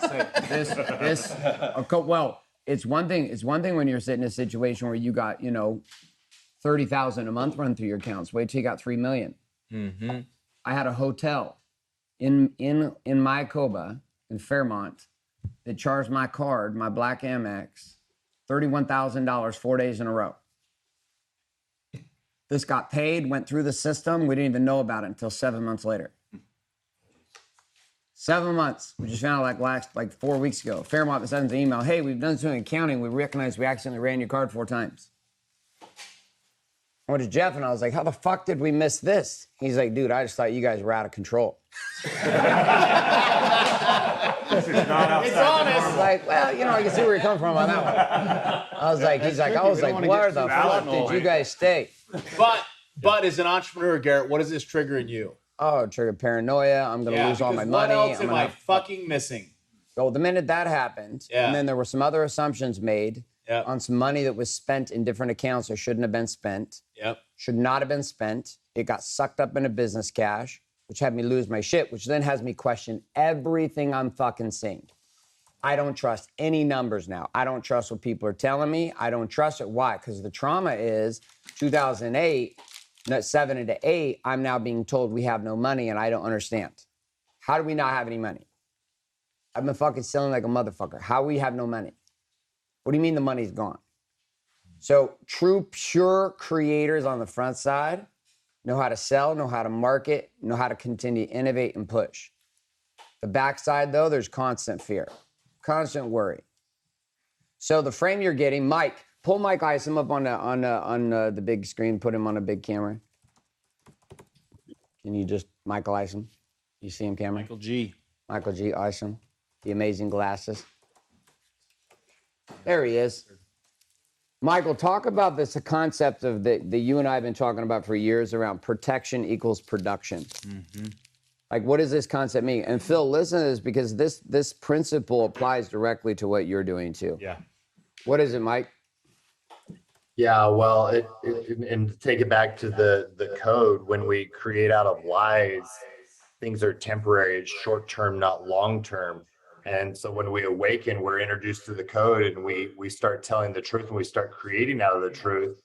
We're now able to start thinking about 10-year big, hairy, audacious goals. We're able to like create long-term, and part of having that being sustained, like telling the truth is a form of protection.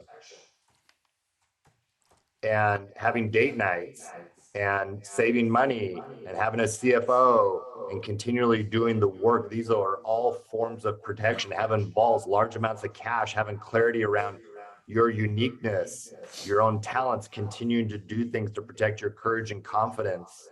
And all of that stems by living by the code. So men and warrior that I've been able to work with that do live by the code have a greater desire than ever before to protect what they're creating. Shit, Garrett, 10 years ago when you started Warrior, it's like life insurance. Why the fuck would I want to leave my family anything? I've been creating out of all these lies, and I could relate. I was doing the same damn thing. We burn shit to the ground when we're not living by the code. But when we start living by the code and we're telling the truth, like we want to protect because we want to protect, sustain, maintain in order to then take it to another level. And the other levels, I was so happy to hear Forrest talk about $100 million company, Garrett, man, you should have heard him, man. He was smiling big because the impact that we can have on so many other people is so much greater as a result of that. but protection protects our own courage and confidence to be able to create at all these other levels. So it comes down to the code, it comes down to us trusting ourselves. When we trust ourselves, we want to protect that. We have something to actually protect now because we see the value and the self-worth in ourselves, and then we see that in others also. Phil, how does this relate to what you're knocking on here with CFO services and? Yeah. What's striking me right now is that I get all these. I've got lists of things like this. Where I'm convicted at the moment, and I think is leading to what I really want, is I want to become the person that will just stand up here and show up and spit these out, not need to bring them out of you. So I want to be somebody that's consistently delivering that on the social media platforms, on the stage. So if I had to kind of sum up what I want to do in a different way, it's to work harder at becoming that person. To becoming what person? The person that not only believes this, but lives it and continually just. Yeah, arguably the greatest CFO that's ever fucking played the game, motherfucker. Yeah. If it comes to money, budget, accounting, and forecasting, I'm your fucking Huckleberry. You don't like living by the truth, I'm not your guy. You want to make big money. You want to ensure that your businesses don't implode. You want to make sure that you don't stay up on the weekends, stressed out at night, laying your head down on a pillow on Saturday night about whether or not you're going to hit payroll because you don't know if your numbers are accurate. Sick and tired of stressing about tax season. Sick and tired of being in a situation where you're held hostage by the fact that you sell, and in selling, you actually feel more of a prisoner than you ever did before. This is why I'm here. I am not just a CFO. I'm the goddamn oracle of money. I help you see the past, the present, and the future. My job is to protect you in ways you cannot protect yourself.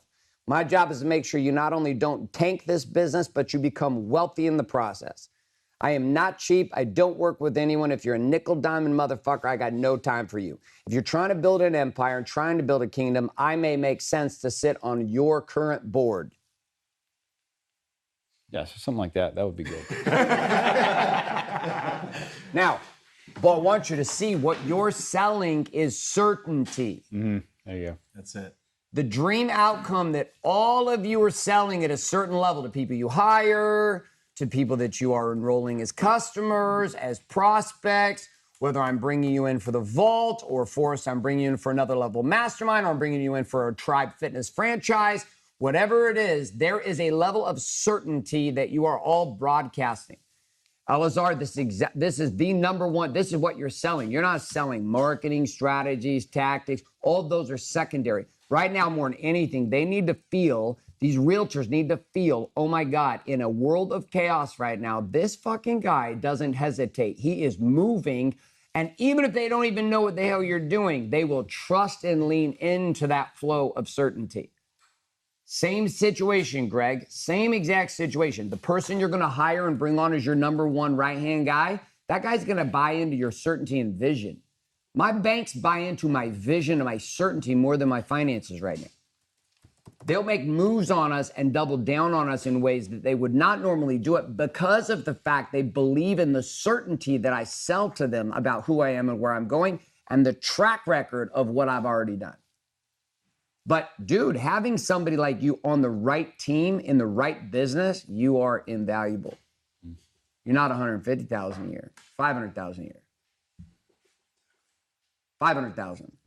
One of the challenges of continuing to sell inside of a very tight market with cheap margins and tight margins is the fact that it's very difficult for you to be valued inside that marketplace. Yeah. There's just not the margins. So they're really difficult at trying to put you in a position to have you make sense. This is why people look at me and I got somebody, completely, Kevin losing his mind over the change we're making in Warrior, and he pays less than $2,000 a year. And he's losing his mind. Like, he's just fucking irate. And I'm like, I get it. At the same time, I got people wiring me $500,000 to have a conversation once a week. What? How the fuck is that possible? Like, how? Because you're dealing with two totally different people. Two totally different people. right? All driven by the same outcome, though, which is what? You're delivering what? Certainty. Right. Certainty in the numbers as they are, certainty in the numbers as they can be. Right. I sell certainty to you as an entrepreneur. I deliver certainty in a fucking box with a bow on it for Christmas. You want me to shut up the ass of a turkey and get it to you for Thanksgiving? I'll fucking do that too. You want it in a basket with an Easter bunny on Easter? Motherfucker, I will bring you certainty in a basket filled with golden eggs. You want certainty on St. Patrick's Day? Go fuck yourself. I hate that holiday. But the rest of them, I got you. Guys want to know you know and that you got it. And the fun part is, the higher up the chain, they're not actually looking for you to be the most elite at anything. They want you to be the most elite at taking over and running it. Running it. That's why all this idea to try to scale and get away from the work and get out of the trench is a fucking murder mystery for you. You're in a season of proving you're the best. The last thing you need to be doing is trying to figure out how to scale yourself out of the work.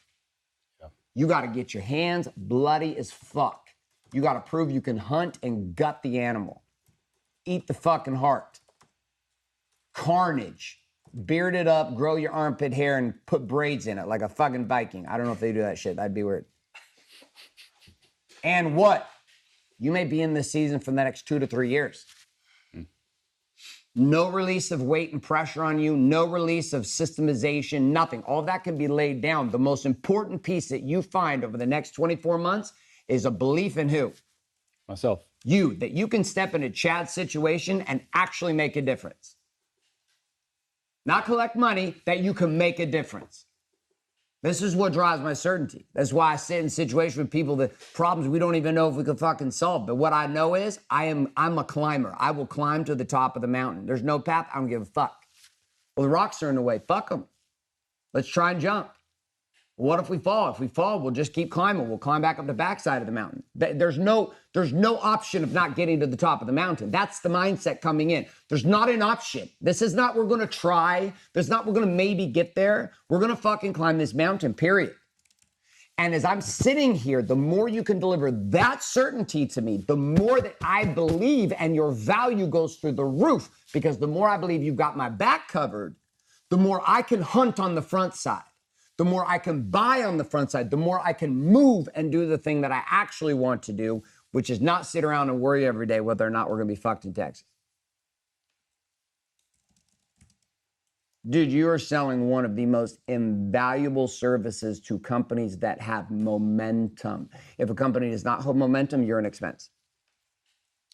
Yeah. A company that has momentum appreciates you. That's why some of my single guys only date divorced women.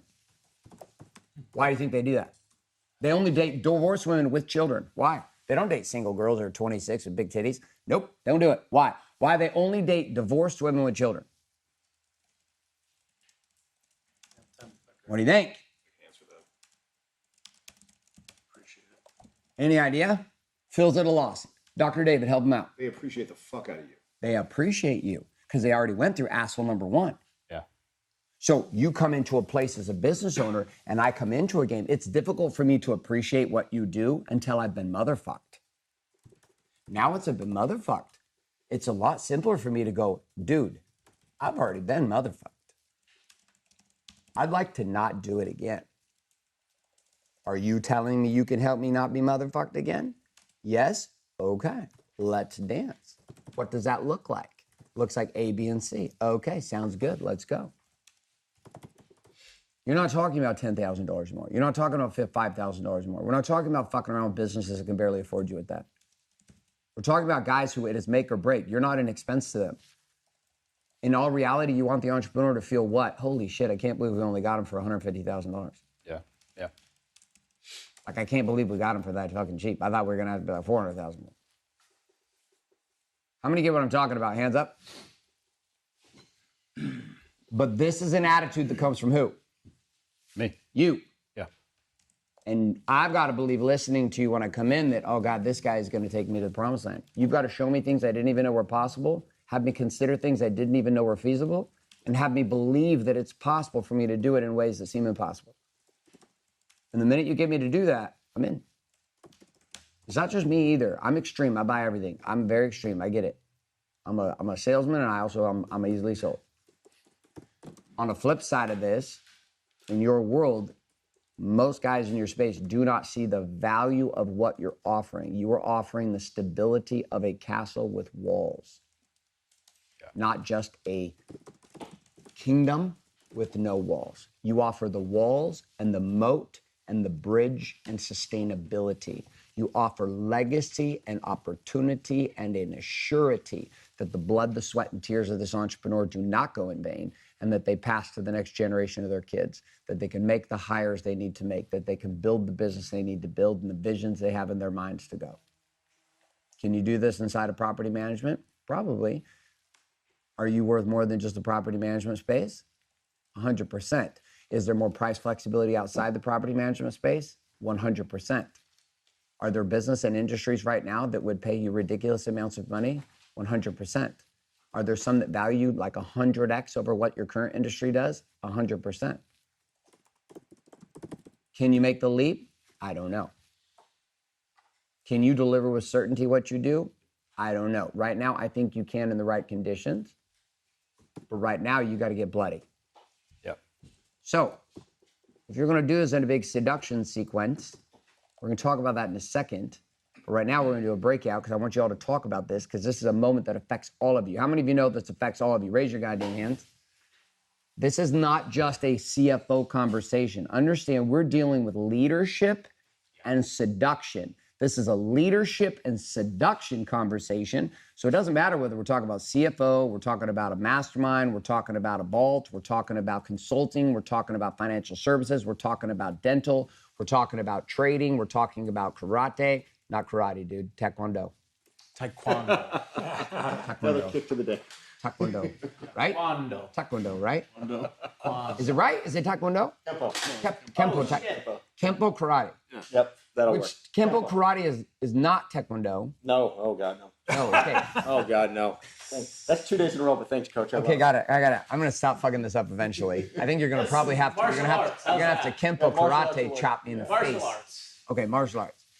So we're gonna talk about this because I want you guys to understand it does not matter what you're selling. The question you're asking, Phil, is how do I seduce the right prospect into a buying environment where investing in me makes sense at levels that I feel now worthy to receive. And this is a very simple process, but the thing that has to be in it, all of it, is this certainty and this fire. You have to know that where you're going, you can work through it. You have to know. You just have to know for yourself. That's why there's levels to this. Is why you start here and then you go up, and you've been making big moves, so you're going up. So we're gonna talk about this. 5 minutes. Stay in a room. Find 2 other buddies. Get in a tripod. Let's go. Tripod it up. Tripod it up. Tripod up, and let's talk. Phil, get in a conversation here too. Phil, right here. Tripod with Nick and Corey. Actually, Corey, got to go down the hall. Nick, yeah. Guys, virtually, you're gonna talk as one big group. Coach Nick's coming down and talk to you. All right. Tripod it up. Tripod it up. All right. So, Phil, where are you at? Well, I feel good about where I'm going, that's where I want to go. And I agree, there's. Where do you want to go? Being paid a lot more. Okay. For what I'm doing. Okay. Essentially, same amount of time or less time, whatever. In order to get there, gotta kind of earn my stripes. And I've got a couple of those going on right now, so that's good. So beyond that, I want the way I speak to be how I speak all the time, So, and I want that to come across with my clients that I already have, with what I'm putting out socially, and what I'm doing on sales calls and writing and copy. What Matt and Corin helped me out here is if I want to do something like this, I need to get more clear on what these things are, what the dream outcome is for each 3 of these, and what my time is going to be in each of these. So there really can't be any time here. It can be limited time here, and this would be the place where I'd be willing to spend significant time. And be able to outline what that really means what the outcome is in each of those scenarios if I'm going to try to upsell my current clients. Mhm. So the destination, does it change for the clients? The thing that you're offering as a CFO, is it different for everyone? No. Okay. So then the difference between a 5K, 15K, 75K, or 750K is what? Well, okay, in terms of, yes, it is different, sorry. Are you sure?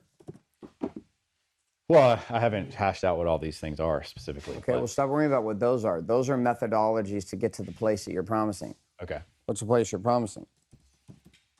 The certainty. Okay, in what? The certainty in that they're going to be able to get where they want to go financially and that they Okay. know where they're at financially. So I'm certain about what my numbers are. I'm certain about what my numbers, I desire my numbers to be. And numbers and math have become a weapon for me. Yeah. I know what's working, what's not working through the numbers. Okay. Okay, cool. And so then I got a lot of different ways I could get there. I could read a book you wrote me. I could watch some videos you created for me. I could participate in a large group experience in a live event and learn it from you. I could come to a small group and experience it with you, or I could do it with you one-on-one. The outcome doesn't change. The speed of execution to the outcome changes. I'm buying speed. I'm not buying different results. Got it. Yeah. Okay. Why would I fly to New York versus ride a bike? Yep. Speed. And or I just can't fucking ride a bike that far, right? It's like just really far. But speed. And then at a certain level, does a jet get to New York from LA faster than a commercial airliner?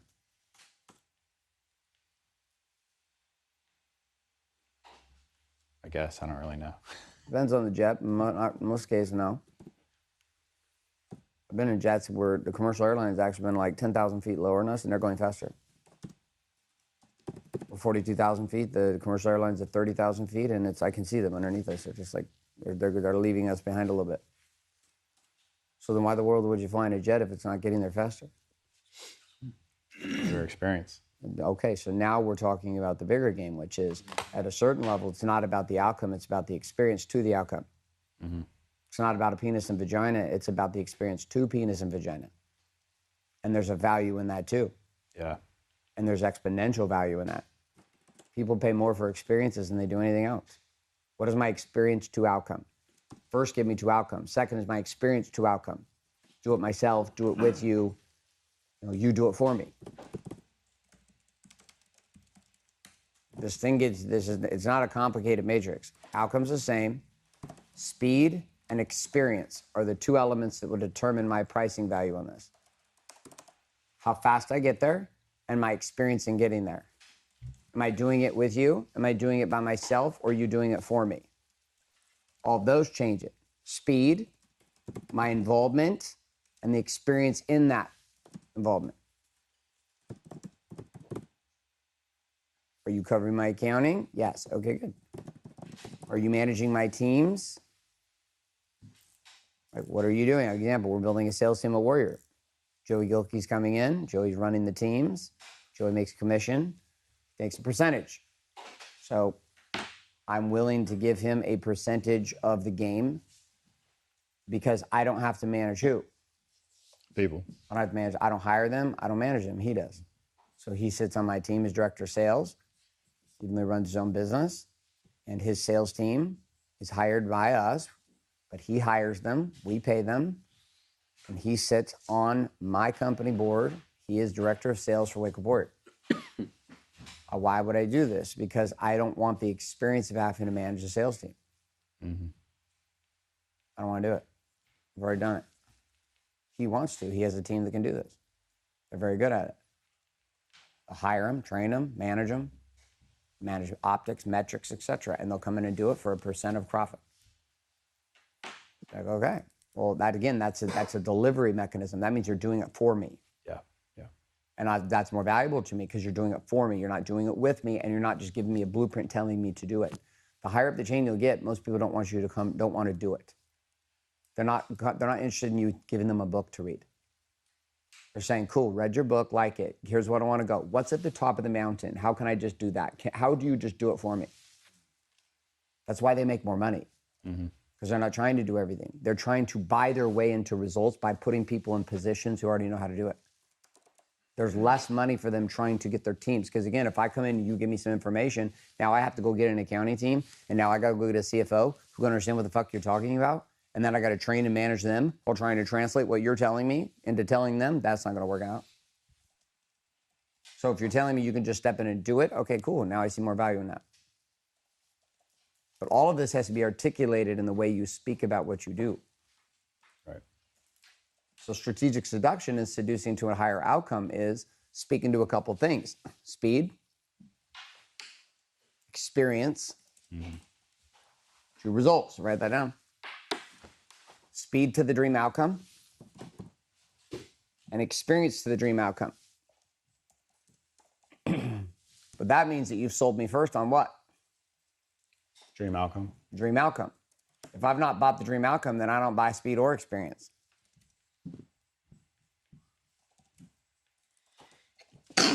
Questions?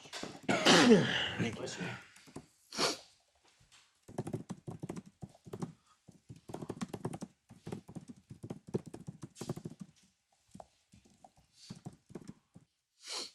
Okay, so where are you at now?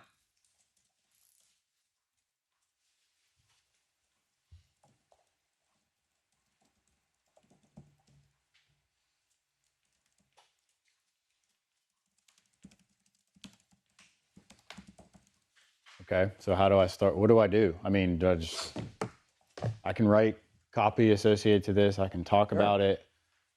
I want to build something. Okay. So when's your launch date? Whenever I'm ready. Okay, well, you're never going to be ready. So when's your launch date? Let's say December 1st. Okay, cool. So go to a new page on your Vibe board. Your launch date is what day? December 1. Okay, and December 1st, you're going to do what? You're going to launch what? The offer, that offer. Okay, and what's the offer called? For the dream outcome. The dream outcome is when you're going to start communicating it, or are we communicating it before? Because if our launch date is December 1st, this is when you're making the offer, or is this when you're going to start the sequence to the launch? You start the sequence. So you're going to start the sequence December 1st. Yeah. Okay, so write that down. Start the sequence.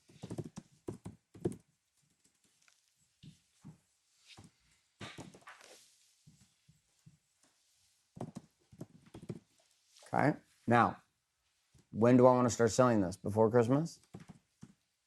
After Christmas? Before. Before Christmas? Yeah. Okay, so now come back then. We're sitting what? What's the date today? November what? November 10th? 10th. So tomorrow's Friday, so tomorrow, November 11th. So move your board down and go November 11th, deploy first asset.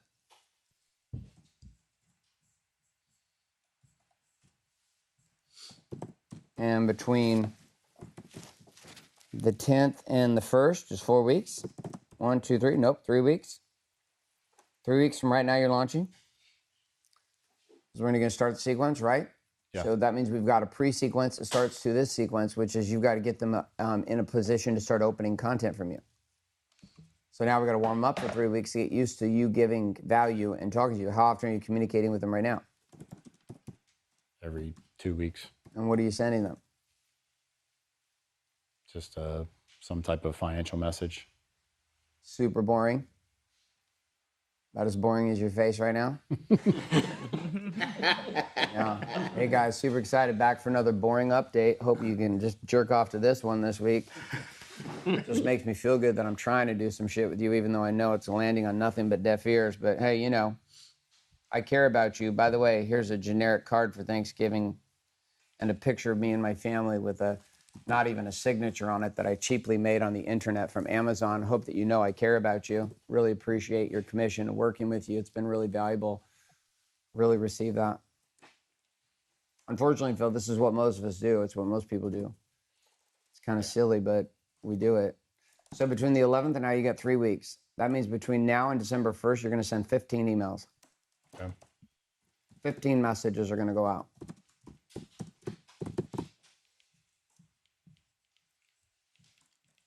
The first 4 of these messages are going to deploy the scenario around the problem. And you're going to get them to enroll into the problem of not having a CFO on board. By the way, this framework is exactly the same for all of you. So if you guys don't take notes on this, well, go fuck yourself. Why 15 emails are you trying to do, like, specifically? You can go 15, you can go 28, you can go whatever. Yep. It's just he's got 2 weeks or so, 3 weeks before. So we're not going to mail every day, but we're going to mail just about every other day. Okay. So he's got like 21 days. So we're gonna hit mail almost every day. About every third day, we're gonna send a mail. Okay.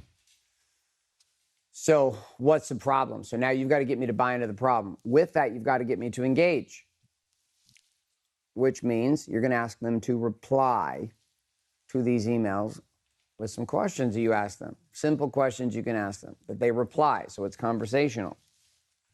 Because this is going to your current clients, correct? Yes. Okay, cool. I mean, I could also send it to some prospects. Okay, cool. You could send it to both. It's your current clients, so you're going to send this sequence to them, and you can get them to reply back to you, and you can start dialogue with them back and forth. Every day is going to be a new message. You know, send it today, don't send something tomorrow, deal with the reply. The next day, send another one. Via text, I would send also a text message to them telling them that you're starting an important sequence with them, an important series on some ideas and concepts that are going to affect their business over the next 15 days or 3 weeks. Okay. Now, message 5 through 10 are going to be possibility, which is going to be dream outcome.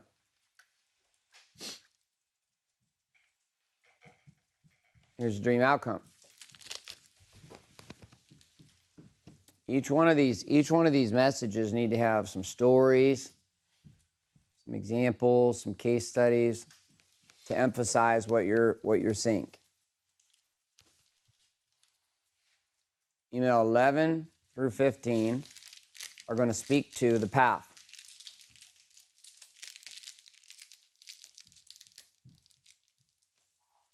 And the path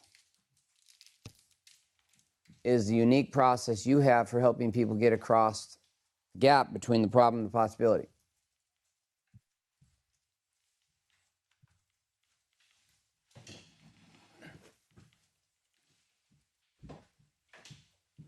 Now, the cool part about creating this, Phil, is you can use this how often? Unlimited. Unlimited. This is a reusable asset. So you're not just building this once. This goes for all of you. You guys are building something that is like workable for a very long period of time. You could use this 2 years from now, a year from now, 5 years from now. It's the same. See, anytime you want to relaunch, you change and make some alterations to it. It can come off the backside of anything. But nonetheless, the intention is really simple. This is my warm-up to the offer sequence. Now, each one of these could also be a piece of video content that you did on the internet. You know, you do a live stream, or you do something on Instagram or Facebook, or you just shoot a video from your cell phone. And you're talking about the concept. So there could also be video, there could be text, it could be audio messages to go with each one. But nonetheless, the purpose is really simple. The beginning stages, I have to get you to buy what? Stage 1, buy what? The problem. The problem. Stage 2, buy what? Possibility. Which is also the? Dream outcome. And then once I get you to buy the problem and the possibility, now I'm going to share with you what? Path. And I'm not going to share with you the path before I create the problem and the possibility. Why? They don't care about the path. I don't care about the path. Hey guys, congratulations. I got this new thing for you to give me more money. Super excited to talk to you guys about it. Again, it's all about you. It's all about your offer. It's all about your thing. They don't give a shit about that. What they care about is, what can you do for me? How can you help me be better? I can help my company be more stable. So we're selling them on an outcome in contrast to a problem. Here's the pit, here's the peak, here's the problem, here's the possibility. Here's the nightmare outcome, here's the dream outcome. Now inside that gap, I now can offer the path. And as I'm going through these, and now I'm in the path conversation, now you're talking about the framework and the name of the magical thing that you have found on the path. Here's the path. Here's the stages that we need to go through. So 11 through 15 is saying first thing we got to do is this. Second thing we got to do is this. Third thing we got to do this. Fourth thing we got to do is this. Fifth thing we got to do is this. And I call it, and now we've got a unique name for a launch on December 1st. In the problem, do you speak to an educational piece because they don't understand what the problem is until you're explaining it to them? This is what it feels like. This is what other people deal with. You probably don't know this. So there's an educational piece that comes into play. Like your numbers are probably fucked up. You don't know them. You're almost going to run out of cash. So you create that problem for them. So some problems that they're aware of, and some problems they're not aware of. So if you're not aware of the problem, then I'm going to have to educate you on the problem. I've got to create a container for you to see that this is a problem. And then on the flip side, some problems are very aware of, and so they already relate to them. Part of the reason why the marketing inside of Warrior connects with the right guy so well is because a lot of times I'm able to communicate a problem in a way that they know they have, but they've never been able to articulate the way I articulate it. They're like, fuck, that's me. How many have had that experience? Raise your hand. So when you do this, this is like the golden egg of seduction, which is I have framed up a painful problem for you in language that you've never been able to language yourself. This has your trust for me go where? Through the fucking roof. I didn't even know I had a problem. It's like I'm dead asleep and I know something's wrong. I just don't really know what's wrong. I'm not sure what's happening. I feel like something's off, but I'm not even sure what something's off. And so then I'm sitting there and you're talking to me and all of a sudden I'm getting that not only is there something off, there's something that you're now articulating this thing is off inside of me and it's making me really fucking excited and terrified at the same time. I'm like, shit, I didn't even know I should be worried about those things inside of my business. And yet here I am, now that I think about it, I am worried about those things in my business. Oh shit, that's the consequence of not handling that? Or I'm deeply aware of that shit. Yeah, I get that. Like guys will get into, I'll come into guys like one of the problems I'll paint inside of like with dealing with guys, I was like sexless relationships or places where you have sexual dysfunction in marriage with a rising business success leads to divorce and cheating. Nearly 100% of the time. A man who has rising business certainty and success, he's making more and more and more money and the business is rising and the marriage continues to be sexually unsatisfying. What you'll see occur in this is the man will, if he continues to build, he will begin to see himself better than his wife. He will look down at her. He will despise her. He will begin to hate her. He will begin to loathe her. And now the swiping of asses on Instagram begin. This is fucking science. This is not even, like, this isn't even arguable anymore. So when I start to articulate that for guys like, oh, I'd never cheat, I was like, cool, I know you wouldn't. Not now.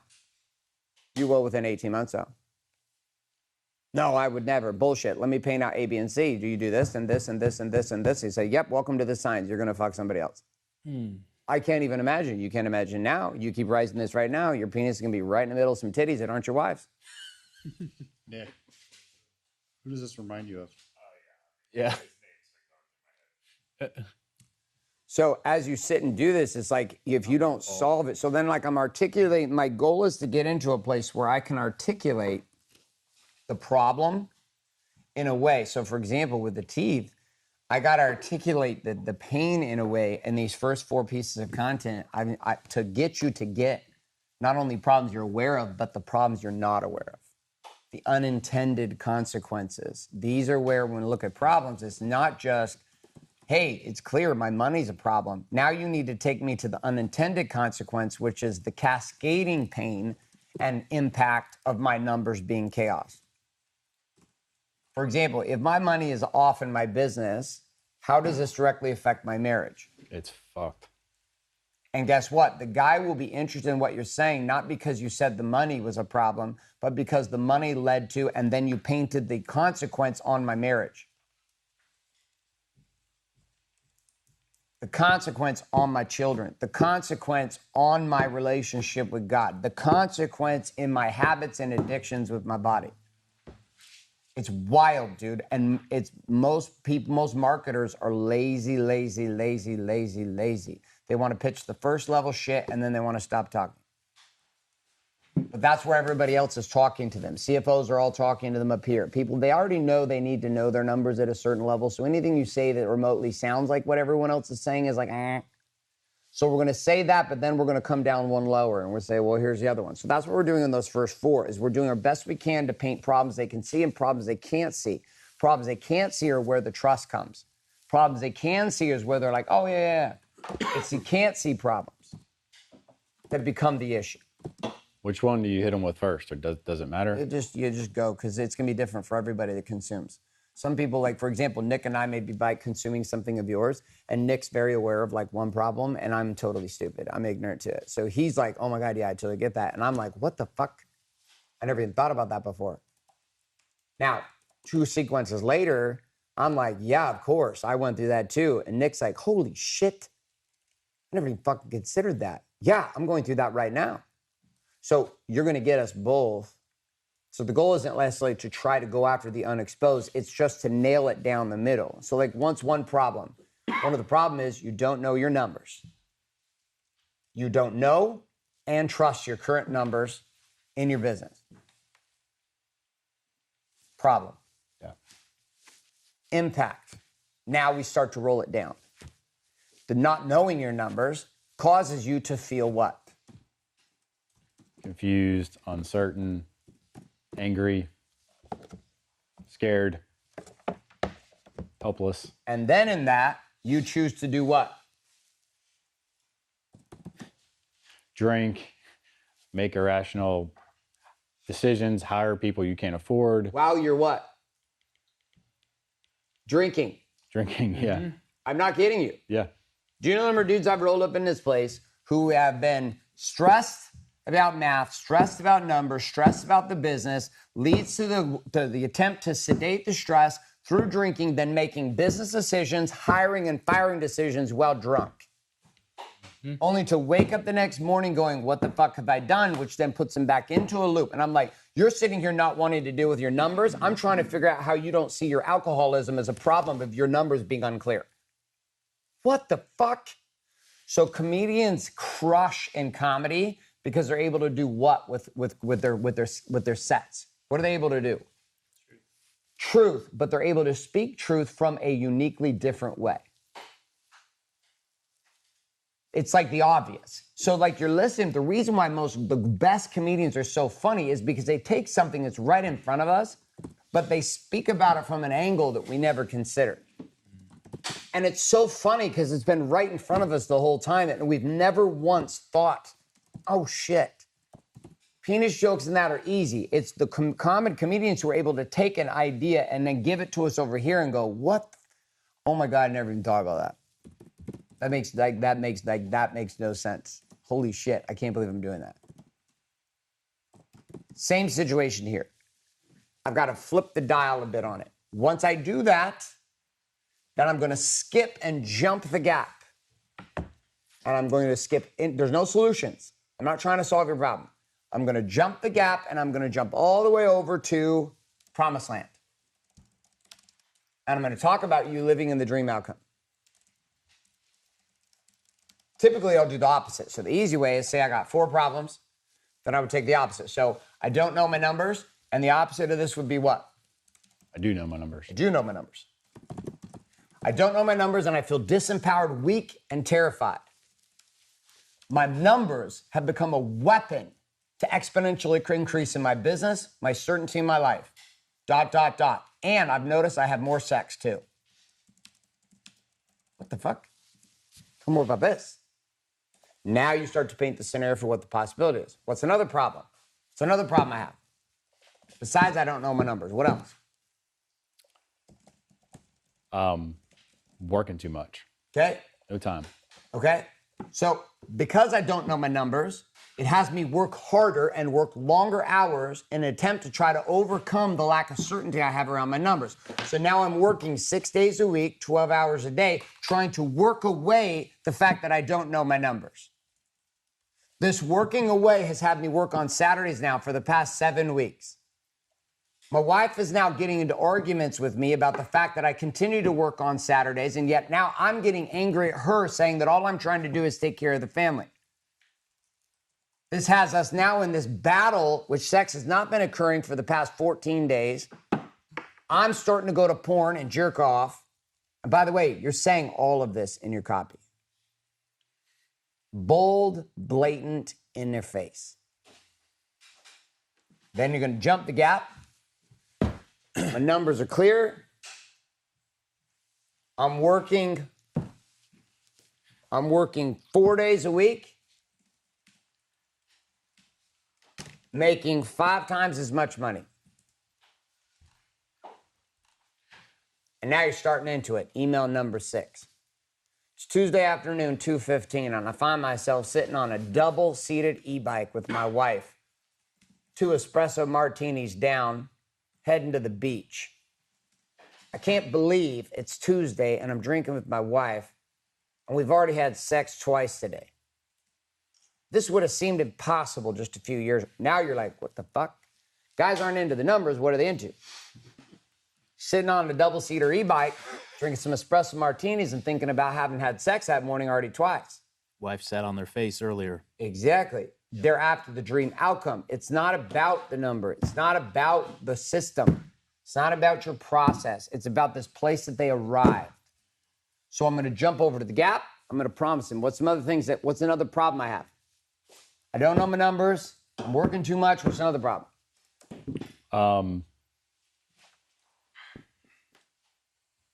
Not making enough money. Okay. So I'm not making enough money because I'm losing a ton of money. Mm-hmm.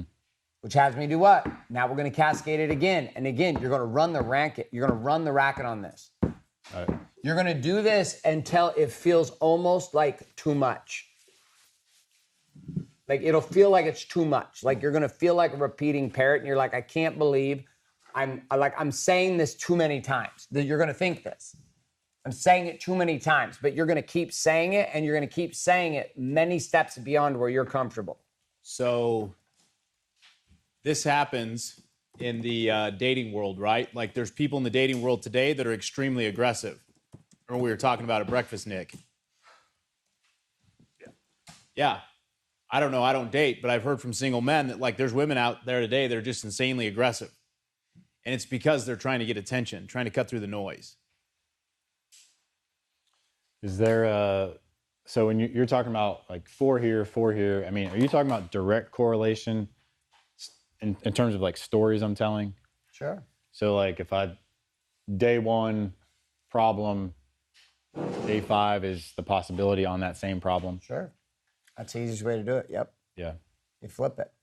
So you paint the problem for 4, 5, 6 days. Then you paint the possibility for 4, 5, 6 days.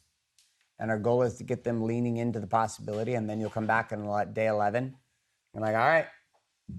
So the question is probably in your mind at this point, and some of your replies to this have been, how do I pull that off? Could we do problem day 1, possibility day 2? Good. Back day 3, and then problem day You could, but the problem is, it's like, I mean, you could. Yeah. You could, but then there's not, in most cases, there's not enough buildup. So, right, it'd be like your wife just getting you hard and then stopping.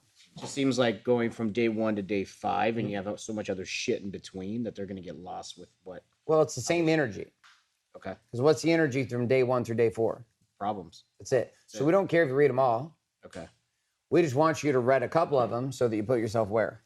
In the pain. In the pain. Yeah. So if the problem is if I go just 1 and you skip it and then you just read possibility, then I've missed it. Okay. My chance of getting you for a week by sending you into the pain, I have a better chance of making sure that you're agreeing with me on the problem. So you could do it. It's not that you couldn't do it. Yeah.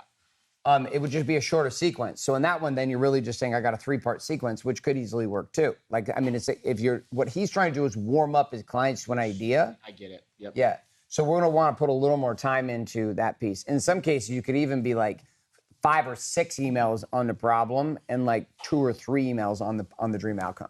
Would you tag the problem like in email 5? Would you put something in there in case you miss that problem so they can go back to? You could. Yeah, you could. You could. That's all testing. I mean, you could. So in the problem email, is there like a call to action at the end, or is it like you? Sure. And so you could, at this point, you can either say, this is where I'll either anchor that something's coming. So, hey, listen, if you're experiencing if you're experiencing these problems with my client, don't worry. On December 1st, I'm going to talk to you about something called We Need a Cool Name. So whatever it is. We went through this when we were doing the perfect webinar side where we painted all these out. And there was 10 different problems. Yep. You guys did this work back last fall. So this warm-up sequence, though, it's like, I just want you to think through the concept of it. You could do it through video, you could do it through text, it could be shorter. Alzar, it could be exactly what you're thinking about. It could be 3-part. But it follows the same process, which is I'm going to put you in the pit, then I'm going to take you to the possibility, and then I'm going to give you the path. And then I'm going to pitch you something once I have positioned this. The patience to let this thing set up is where the ROI comes. There's no patience. So a lot of people want to just skip straight to pitch. Or they want to go weak on the problem, heavy on the possibility, and then go to the pitch, and they skip the path. So the path sets up the pitch. The path is your framework that you have found with whatever the thing is that you've created. Doesn't matter what it is. It could be software. It could be a specific real estate system. It could be the blind spot medical protocol experience, right? The bulletproof man protocol. And you're like, what the fuck is the bulletproof man protocol? Write that down. I want to go have the bulletproof man protocol in Phoenix, Arizona. The fuck is this? I feel pretty not bulletproof right now. Like, good. Well, that's why we're here. Blind spot medical. You're like, cool. What do you got? First step is bulletproof man protocol. Fuck. I want one of that. I want one of those. So we need a name for whatever this unique thing is, the thing you're offering. And then each email will list out a bit of this, like looking at it like steps or stages. But they're just conceptual. We're not going deep into them. We're not trying to solve the problem. We're just saying in order to get across it, what we found is there are 4 simple stages to get there. Stage number 1 is this. Stage number 2 is this. Stage number 3 is this. Stage number 4 is this. And again, they're each one are a message. And I'm going to paint, here's what we do first. Here's what the second thing is. Here's what the third thing is. Here's what the fourth thing is. And all of this builds to one specific outcome, which is happening on December 1st for you, which is the pitch. Why don't you charge for a consult? Are you guys seeing the simplicity of this? Raise your hand if you're seeing the simplicity of this. Oh. So like, I want you to stand like, this is like, you can repeat this over and over and over. If you were doing social media posts every day, you could follow this model. You could just go day 1, day 2, day 3, day 4, problem. Day 5, day 6, day 7, day 8, possibility. Day 9, and you can do it just like Alzar said. You could go day 1, problem, day 2, possibility, day 3, path, day 4, pitch. Right, that's all that Pedro's doing in a 5-day challenge. That's all that's fucking happening in a perfect webinar. That's all that's happening is pit, peak, path, pitch. So if you can keep that in your mind, this is why if you look, what did we do at WordCon 4? What was day 1?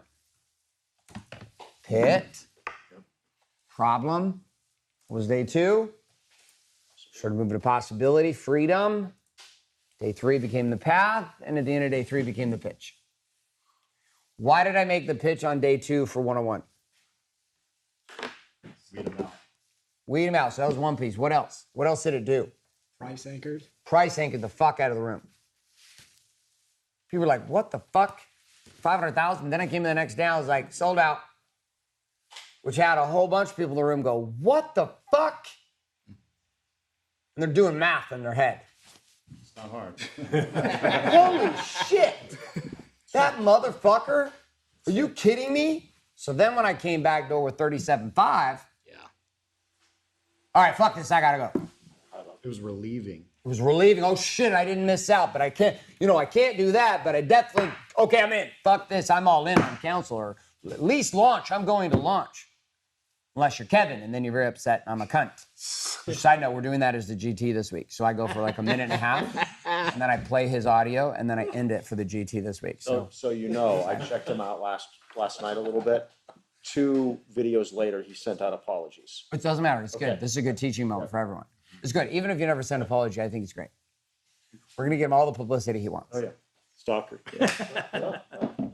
It's good. I think it's great because it's a perfect demonstration of releasing the rage and being frustrated. So I get it.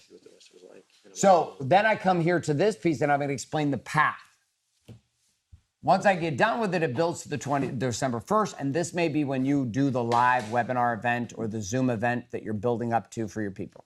And these all could be inviting them to something. They could all be anchoring that something's coming on the 1st. They can ask specific questions and have people respond. The goal here, though, is to get people to open and get used to clicking on something. Okay. We need to get them used to opening, and we need to have them anticipate something is coming. Something is coming, something is coming, something is coming. When I started work on Forward in the first 15 minutes of my presentation, I already flat out told everyone, hey, listen, there's going to be an opportunity for you to make a decision here at the end of day 3. It's already coming. It's not pretending like it's not coming. It's coming. You're going to make a decision.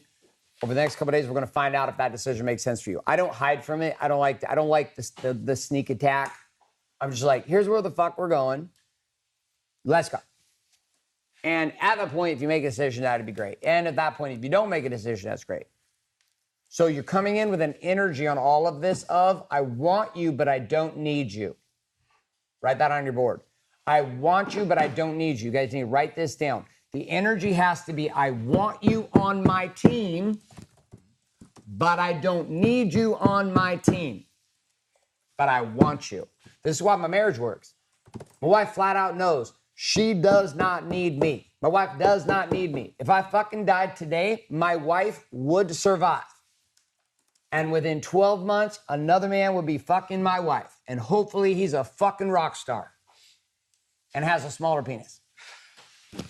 Probably not, though. Probably bigger, John. I was just thinking. I know. It'll probably be bigger, bro. Probably be bigger. He won't have boobs like me, though. But I'll be fucking cheering him on, be like, good, take care of my woman. Let's go. She's yours now. Guess what? Inside of all this game of sequencing and being, etc., the game of wanting keeps us together. The desire of wanting. I'm dead. I know my wife moves on. My wife dies. I move on. This is really fucking weird for people to hear. Like, oh, that's all. Clients are the same way. You could love me now and you could hate me next week. I don't need you. If you see the vision of this dream outcome, you'd like to come play, I'm your fucking guy. My company is a solution. Let's fucking go. If it's not, that's okay. I got you.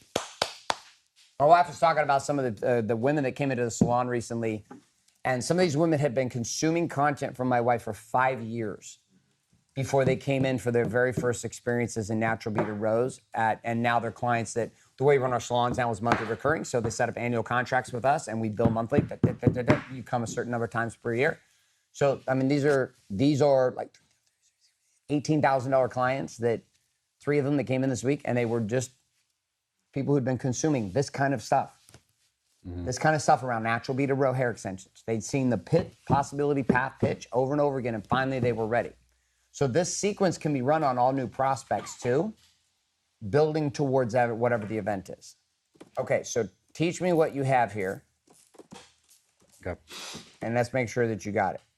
Got it. So I'm building up a sequence to whatever I'm selling, whether it's an event or product. So I've got a warming up sequence before I deploy that. So 15 messages I'm gonna send out. The first 4 are gonna be identifying the problem. And I'm gonna do that by using 4 different stories that speak to the actual problem from an accounting perspective, but it's really gonna go deeper into marriage, relationships, health, to really expose what the problem really leads to.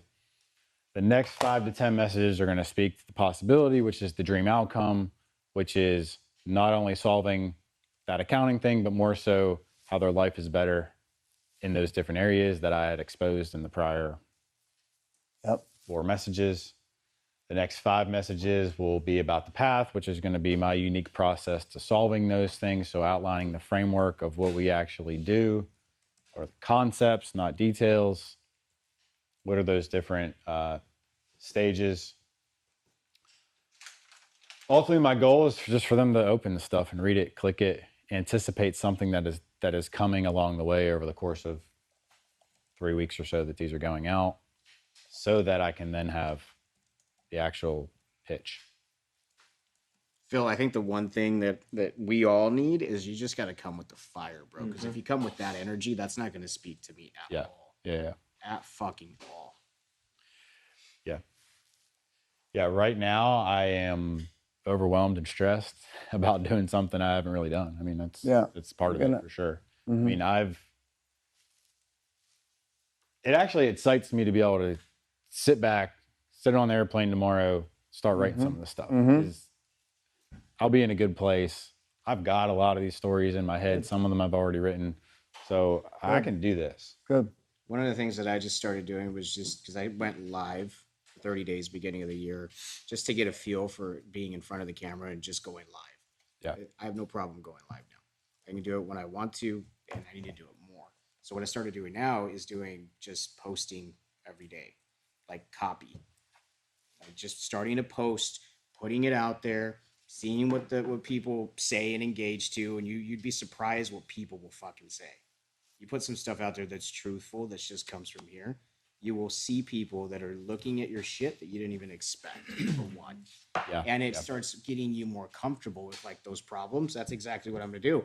I'm just gonna go in and just start typing out fucking problems, putting them on social media, and then going back and doing the possibility. That's all I'm gonna do.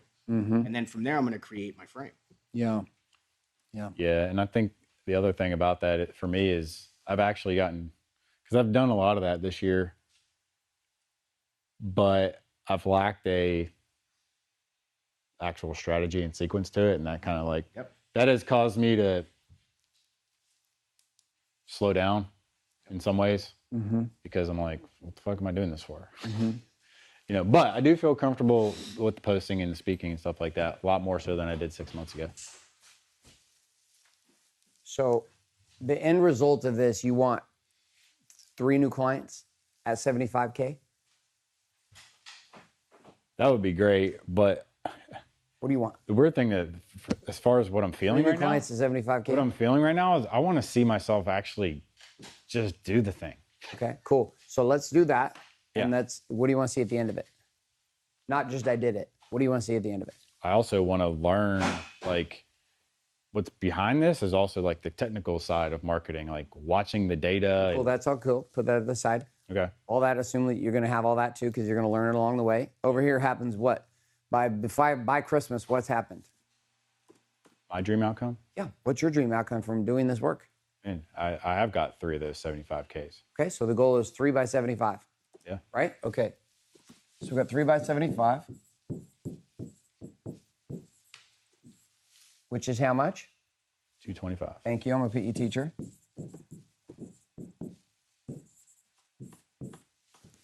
How many emails are we writing? 15. Okay, someone do this math real quick. Use your fucking calculators. I don't try to do it in my head. Do 225 divided by 15.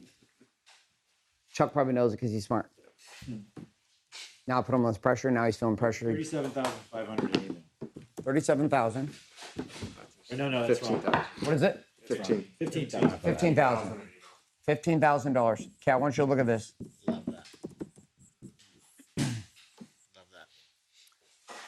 Per email, each one of those messages are $15,000.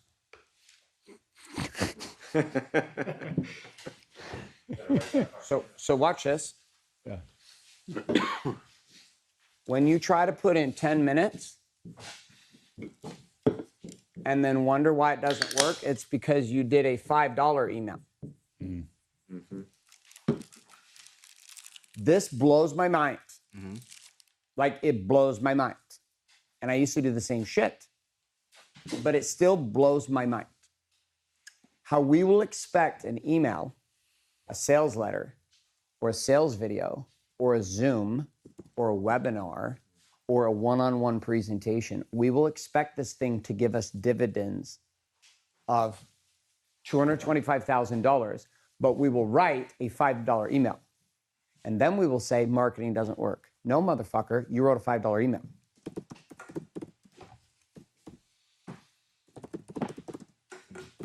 When I got this for myself, it was wild.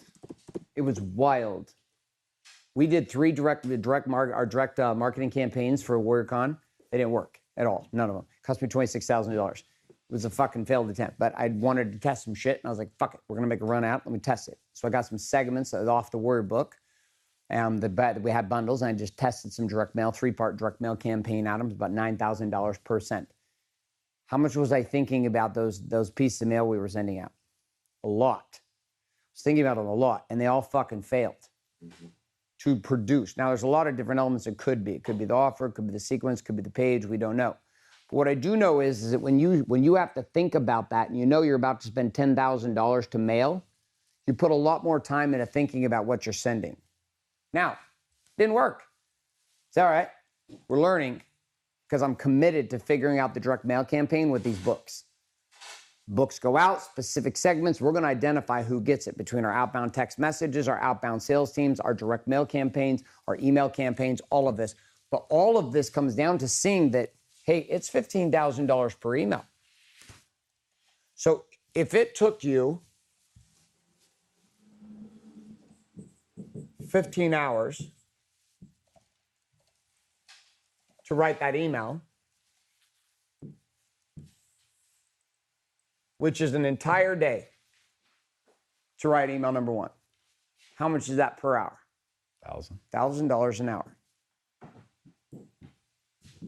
Is that worth your time? Yes. No.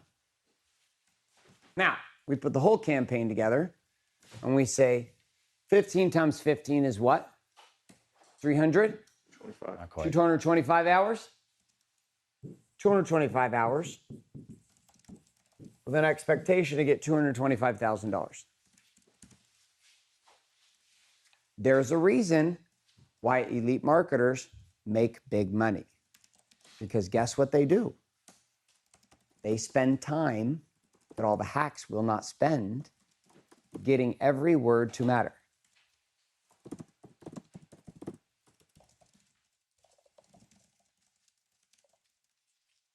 Michael G. Eisen, what are you hearing from this? This is great, Garrett. I've been writing down things like when people aren't confident with their money, it creates stress, marriage problems.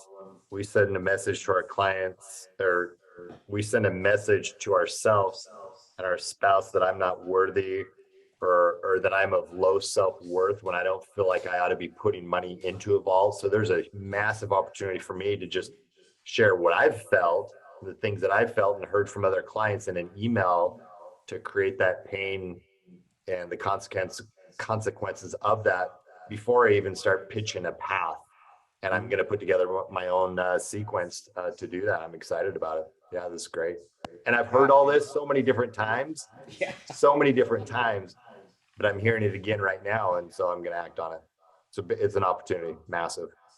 And if for 15 days you wrote one email a day and it took you 2 to 3 hours every day to send it, to write it, you'd have an asset bank available. And if all of you fuckers did this once a month, where you wrote a 15 sequence campaign that you wrote, you could use it on social media, you could use it on blogs, you could use it on email, you could do it as direct mail, you could put it all together as a sales letter. You do one of these a month. By the end of the year, you have 12 cannons, 12 assets that now can pay you forever. So when people look at marketing, this was the big switch for me. It's why I got so turned on to the front side of marketing, because I was like, holy shit. If you can figure this thing out, you become the most powerful guy in the room. On top of telling the truth. Chuck. Sure. Because I think there's something that just clicked in me that's really powerful. So I look at, one of the things I always think about is leverage and leverage points. And so what I hear you saying, for example, is you could be a great salesman, but you can only close one person at a time. Marketing allows you to close hundreds of people simultaneously. It gives you scale, it gives you leverage. You get way more money per hour in marketing than you do in sales, right? 100%. This asset written by you, this first email, here's the fun part. I'm going to be a client sitting on a Saturday afternoon outside my son's soccer game, waiting for their game to start. My son's over kicking balls with his friends and complaining about how they don't get to eat orange wedges yet. My wife's gone dealing with the kids at ballet, and I'm in charge of soccer duty, but I got nothing to do because I hate Bob. Bob's a fucker. I don't want to talk to Bob. I'm not interested in that asshole. He's an idiot. So I'm sitting here on my phone waiting for the game to start, sitting in my lawn chair on the grass on a Saturday at the park waiting for my son who's playing bunch ball over in the corner, waiting for his game to start. I got nothing to do. Don't want to fucking talk to Bob, so what I'm going to read? Your $15,000 email. And right there on a Saturday afternoon in my jeans and my t-shirt and my hoodie on, coming to watch my son play soccer, I make a decision to do what? Send you $75,000. Well, Johnny's getting ready for his game at 2:15 on a Saturday afternoon. or we can hope for the next big speaking event. Those are great too.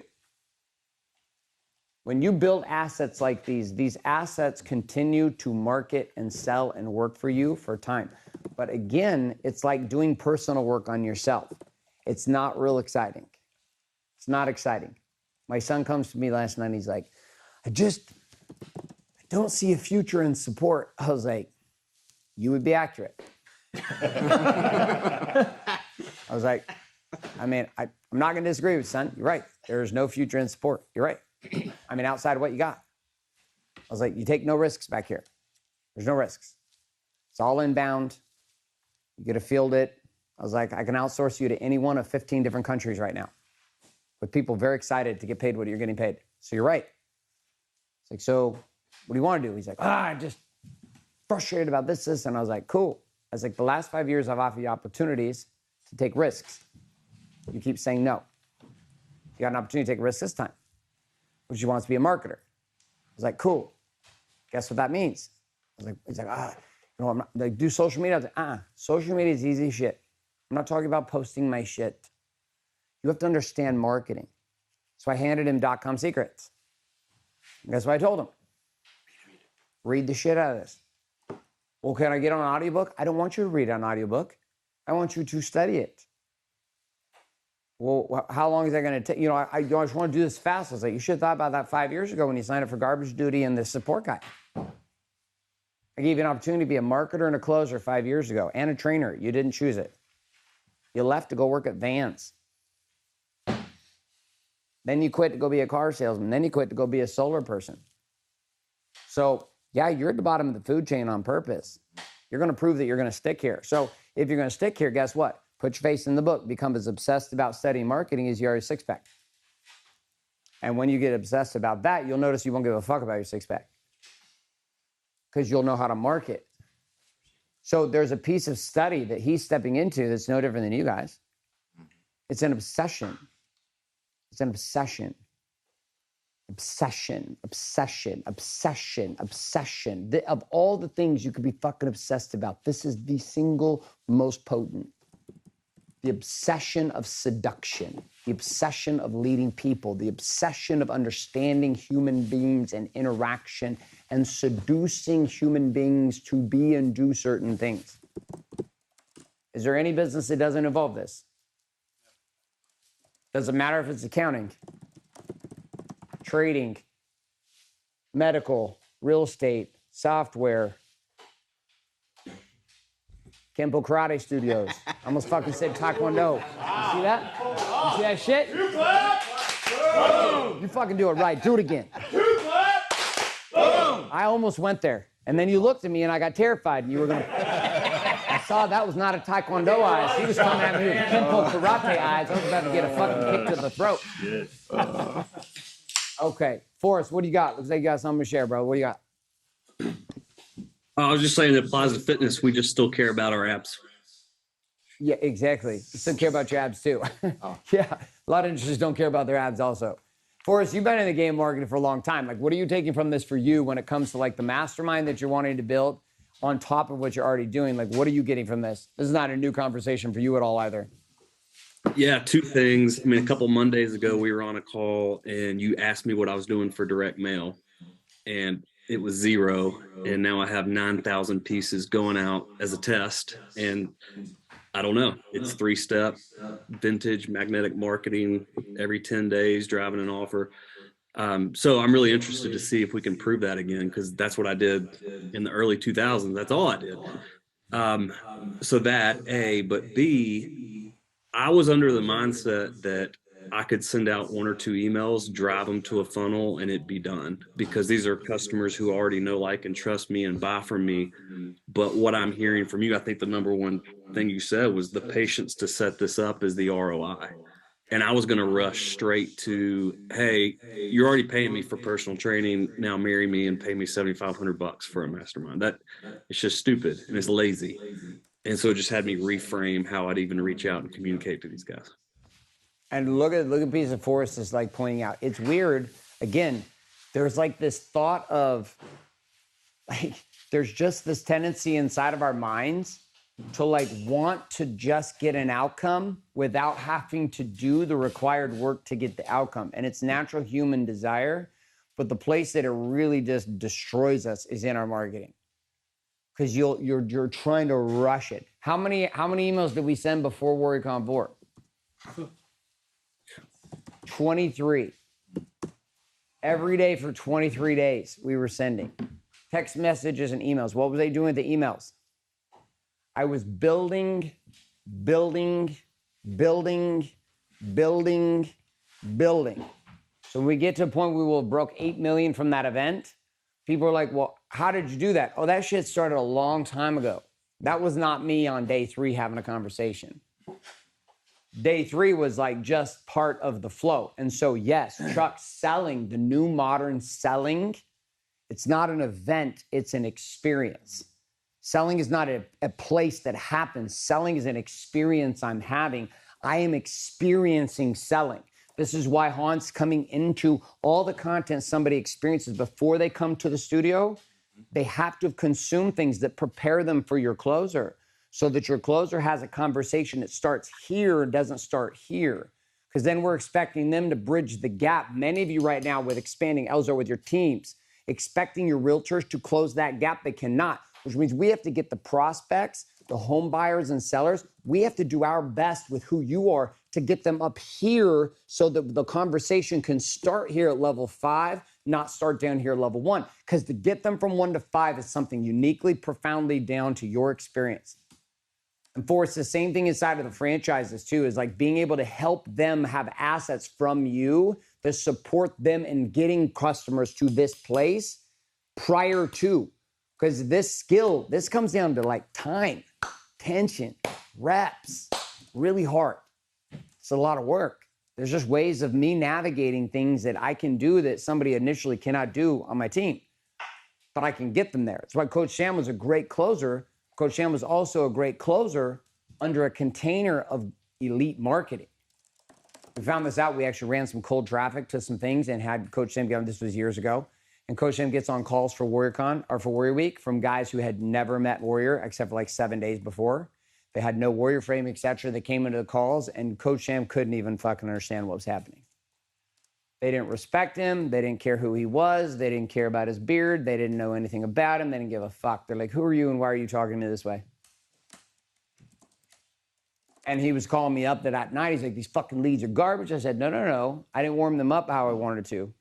I wanted you to feel what it's like and the value of what Jeremy and I actually do for these leads. You're walking in at level 9 and closing them to a 10. We took them from 0 to 9. And we did it from the palm of their hand on their cell phone when they were sitting at the soccer game. Hours and hours every day, your prospect and your customers are sitting on their phones. Hours. Last night, sitting in bed, my wife's on what? Phone. On her phone.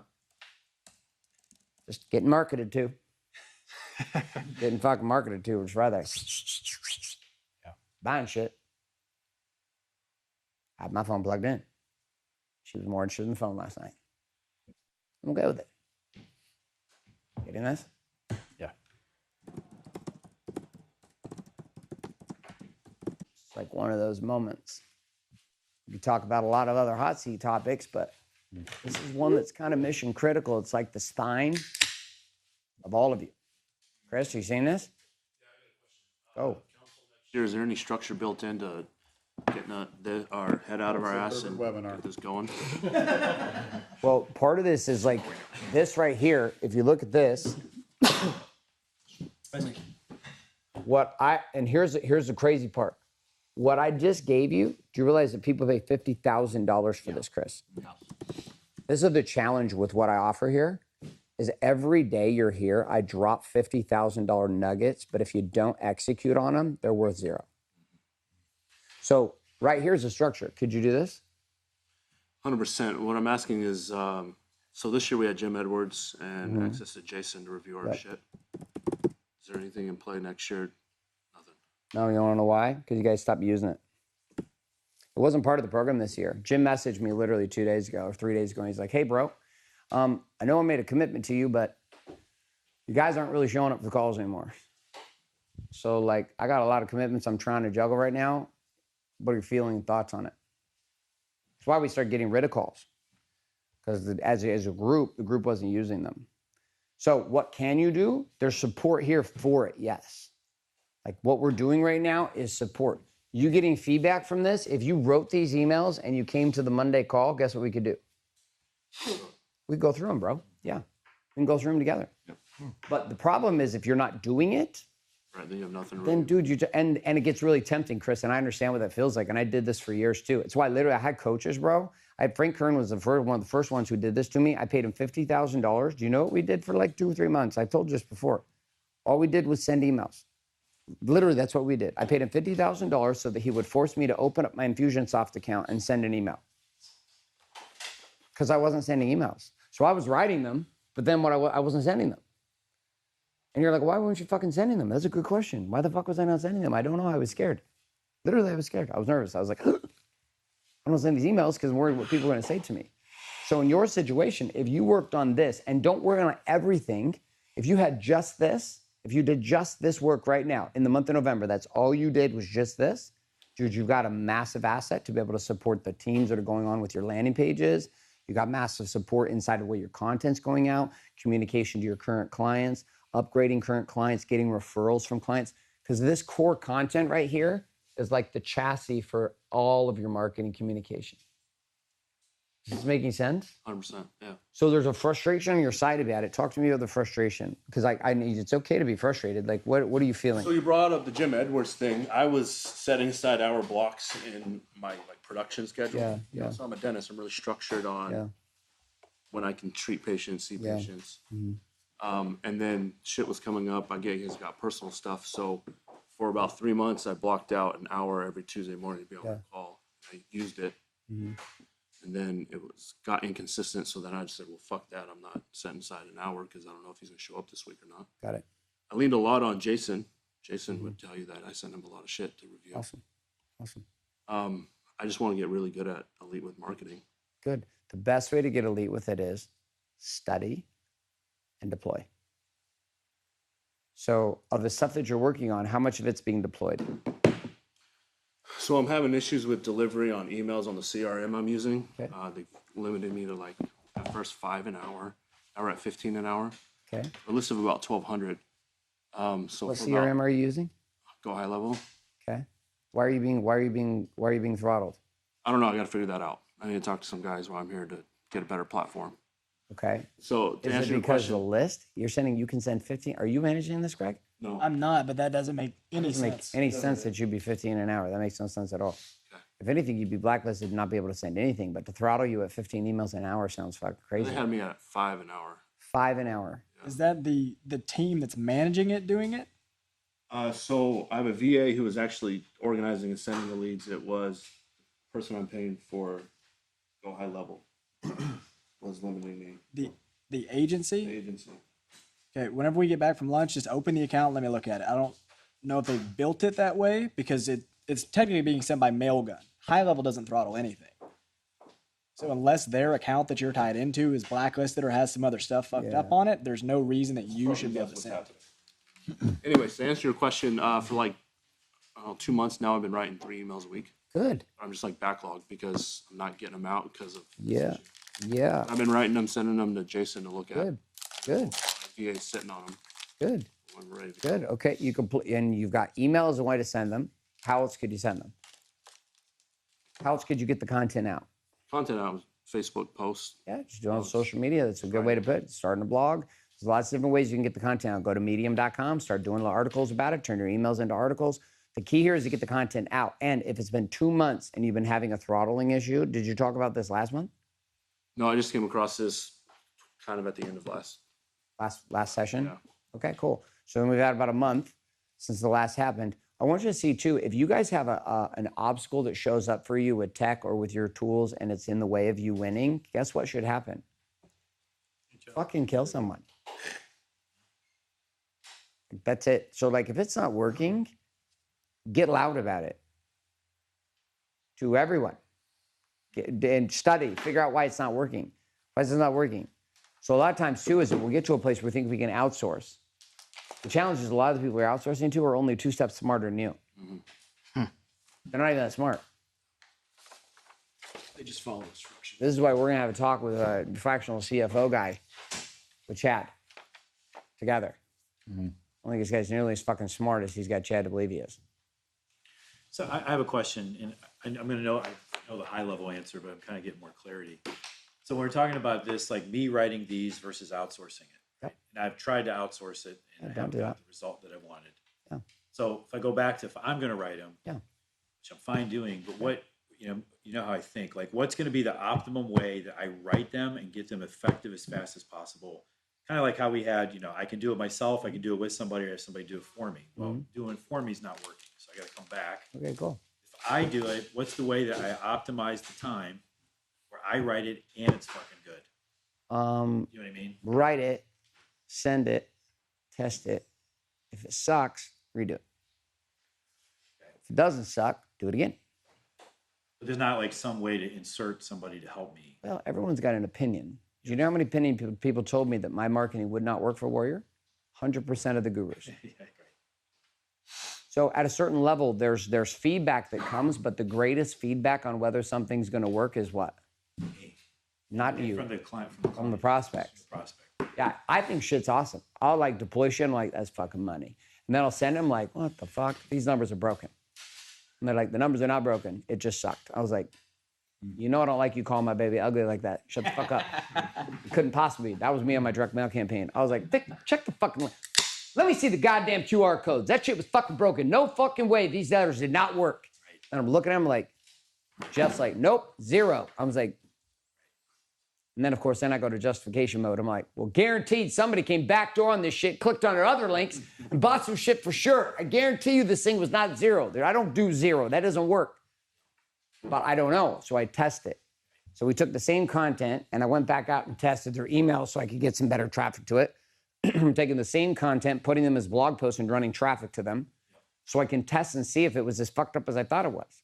I thought it was awesome. But then I didn't do anything. And I was like, dude, did they get delivered? So then I'm calling Jeff. I'm like, did we even get fucking delivery? Did you get verification delivery even went out? I didn't see any shit hit my mailbox. I'm supposed to be on the mailing list. Nothing hit me. What did it look like? What's the envelope look like? What did it look like when it went out? And I just started losing my shit because I was like, I don't fucking do 0. This is impossible. Somebody took all these fucking letters and threw them in a dumpster. Did we get a guy named Bobby with a backpack to go fucking deliver these hand-to-hand doors, this old school newspaper style? There's no possible way. But I test. This was the thing I always thought that my marketing coaches were fucking with me on constantly. Testing. Yeah, because I would ask them like, what do you think this will work? And they're like, test it. But I think there's a key aspect, which is the Warrior message better than anybody. Sure, and you know the message better than anyone too. Right, and that's, I think, part of where I'm going is like, at some level, I have to be accountable for the message because it's my message. Yeah. I can't outsource my message. No, not for a period of time until you get somebody who comes indoor. And then even with Jason's written, and Runar have written my shit for so long. But what we do is I voice copy. I send voice note email campaigns. For 3 minutes, I will speak copy into audio, send it to them. They transcribe it, take it, clean it up, and add a few things here or there. And it's still my voice always. Yeah, They so you're learn being to really- write in my rhythm. Most people don't even know it's not me writing most of the time because it is me through voice note or it is me through a longer concept. They'll say, go off on this 10-minute idea. I'll go off on a 10-minute idea. They'll take the transcript of the 10-minute idea. They'll cut it down into 3 different emails. The GT is a 15-minute audio. I fire it off to Jason. Jason takes it, cuts it down into 4 concepts. He's got enough rhythms and reps with me. But in the beginning, it was me writing everything. I get it. Yeah. Yeah, you're being highly effective with your time by utilizing the team off of your ideas. Now, but in the beginning, what did I have to do, Phil? Reps and get my hands what? Bloody. Get my hands bloody. Like there's no way to know it unless I spent years getting bloody over it. And so the challenge is like in environment, Chris, is you're like, dude, I got all this other shit going on. I don't have time to do this. I'm like, I would have you consider you don't have time not to. What's the alternative? Spend another year hoping that somebody outside of you is going to figure it out. This is what people look even at my traffic or like what our stuff like, well, dude, I see GrowWeb's not working for me. I was like, well, GrowWeb's working fine for me. Well, GrowWeb's not working for me. I said, how do you have you consider you're not working for you? What do you mean? I was like, well, GrowRev's not getting it done. Oh, you mean GrowRev didn't magic? You mean you didn't give GrowRev $15,000 or $10,000 a month and they didn't give you $500,000? and you didn't have to do anything but just sign an agreement with them and give them some money, of course that didn't work. Half the copy Grove puts out for me is garbage. They're trying though, and then I refine them and I refine them and refine them and refine them and refine them until I have a partner who can run things based upon what I want it to be. That's what I want it to be. But that's a commitment, because here's the deal. If you commit to becoming as proficient a marketer as you are about teeth, the way that you've gone after the implants, if you commit to that as a business move, you'll do whatever you want the rest of your career. And you'll solve the one thing that dentists and guys in your space can't fix. You become that guy. You don't write your ticket. You'll be able to bolt on business upon business upon business on top of it because you have the one thing figured out, which is how to get leads. That's my big takeaway from today. Yeah, I'm telling you all, if you all just figured this out, you could do whatever the fuck you wanted to do. You could do whatever you wanted to do in whatever industry you wanted to do it in. Some of you will never figure it out, and that's okay. Like, it's just not going to be in your wheelhouse for your brain to think that way, and that's okay. It's all right. It's not a problem. But it's still, these conversations that we're having, these are about how you seduce leadership. It's how I get people on board. I've been on a 3-month seduction campaign with Coron. You think it happened because we had a little kumbaya session here like 4 fucking months ago? I've been pit to peak in that motherfucker for I did Shamrock Estates speech, arguably one of the greatest speeches of my life. Last month. Shamrock Estates. I mean, everybody knows that was the greatest speech of all time. Yeah. That was just like the closing crescendo, but we still weren't even closed. I didn't get final commitment from him until WordCon 4, like day 3. He got closed when everybody else got closed. He's like, all right, I'm in. I was like, about fucking time. Took 4 months. Every day, email, text, audio, punch in the face, pit peek, pit peek, pit peek, pick peek, pick peek. Why? Because that's human beings. When you're asking human beings to do uncomfortable shit, it takes a minute to get them to do it. When you're asking them to leave their money for something you have, this is a very sacred conversation. Unless you're my daughter, and then you just spend whatever the fuck you want. Nothing sacred about money at all. In my case, it is. So you're like, okay, well, what do I need to do? Oh, I want a client at $2,000, $3,000 a month, and I want to put 20 in my room. Well, you better fucking buckle up, buttercup. You better get better at marketing. You better get better at positioning what you sell. You better sell with more certainty. You better speak like it fucking matters. You better hope. Otherwise, you're going to give me half your money. Because I can. Which I'm okay with. You don't give me half your money? I'll take it. Because I'm the one that spent 20 years figuring this out. You spent 20 years figuring out the other thing I don't know. That's why partnerships sometimes work out. Because you just unify 2 people who have spent 20 years figuring some shit out and you put them all together and off you go. So, same situation. It's like, you're either going to figure this piece out for yourself and learn to seduce, or you just have to partner up with great partners who've already done it, who can hand you clients. Mike Isom's not the greatest marketer of all time. Not even close. But he's the greatest seduction master I've ever seen in my life at fucking seducing high-quality people to send him badass leads. He's been doing this shit for 15 years. He thinks he's not a marketer. He's not. He's a goddamn behind-the-scenes Trojan horse is what he is. He's figured out how to get some of the most powerful people I know in the game to open up their entire book of business and send their highest-level clients to him for the last 15 years. Is that marketing? Hell yeah, it is. Is he the best at Facebook ads? Hell no. Did it take him 17 years to figure out how to write his first email? Yes. Yes, it did. Did we argue about it in front of the entire group like 47 different fucking times? Yes, we did. Clear back to WordCon 2014. Empire event. But guess what he is great at? He's great at seduction. So he already naturally does this. All of you at a certain level do this. That's what I want you to get. You're not all starting from zero. You all naturally do this. Otherwise, you couldn't have customers. So Mike, even in Mike's situation, Mike can look at this. Mike doesn't have to feel bad about it. Mike's like, how do I take what I already do in conversation and use this as a frame? You realize you could do this entire conversation at coffee. I could spend the first 15 minutes of our conversation talking about the problem with you. I could spend the next 15 minutes of our conversation talking about the possibility. I could spend the next 15 minutes of our conversation talking about the path. I could spend the next 15 minutes of our conversation pitching you on doing business. All the while you think we're just having coffee. So this is not just email. It's not just direct mail. It's not just videos. This is a way of thinking and influencing. I did not mean this to become a 2-hour tirade. This is good. That was great. Like, but this is like what you just tapped into is a deep question that has a very simple answer. Deep question, simple answer.